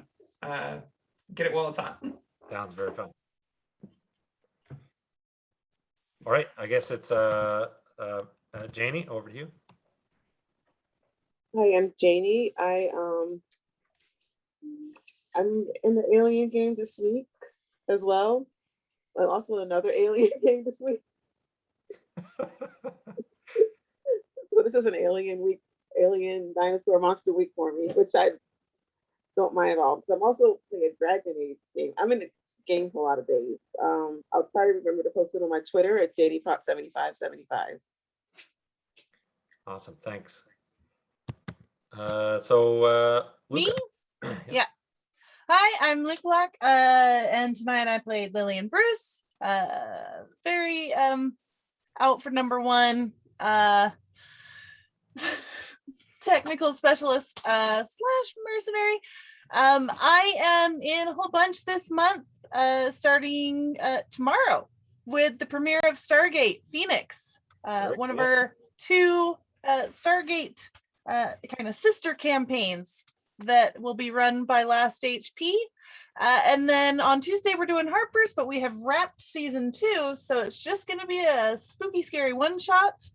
And then I am back on the 4th for Fast and the Furious sequel, Too Swift, Too Vicious. And then Dark Echoes on the 9th. And it's continuing on from there. I'm here all month. Just find me on the schedule or check me out, follow me on Twitter.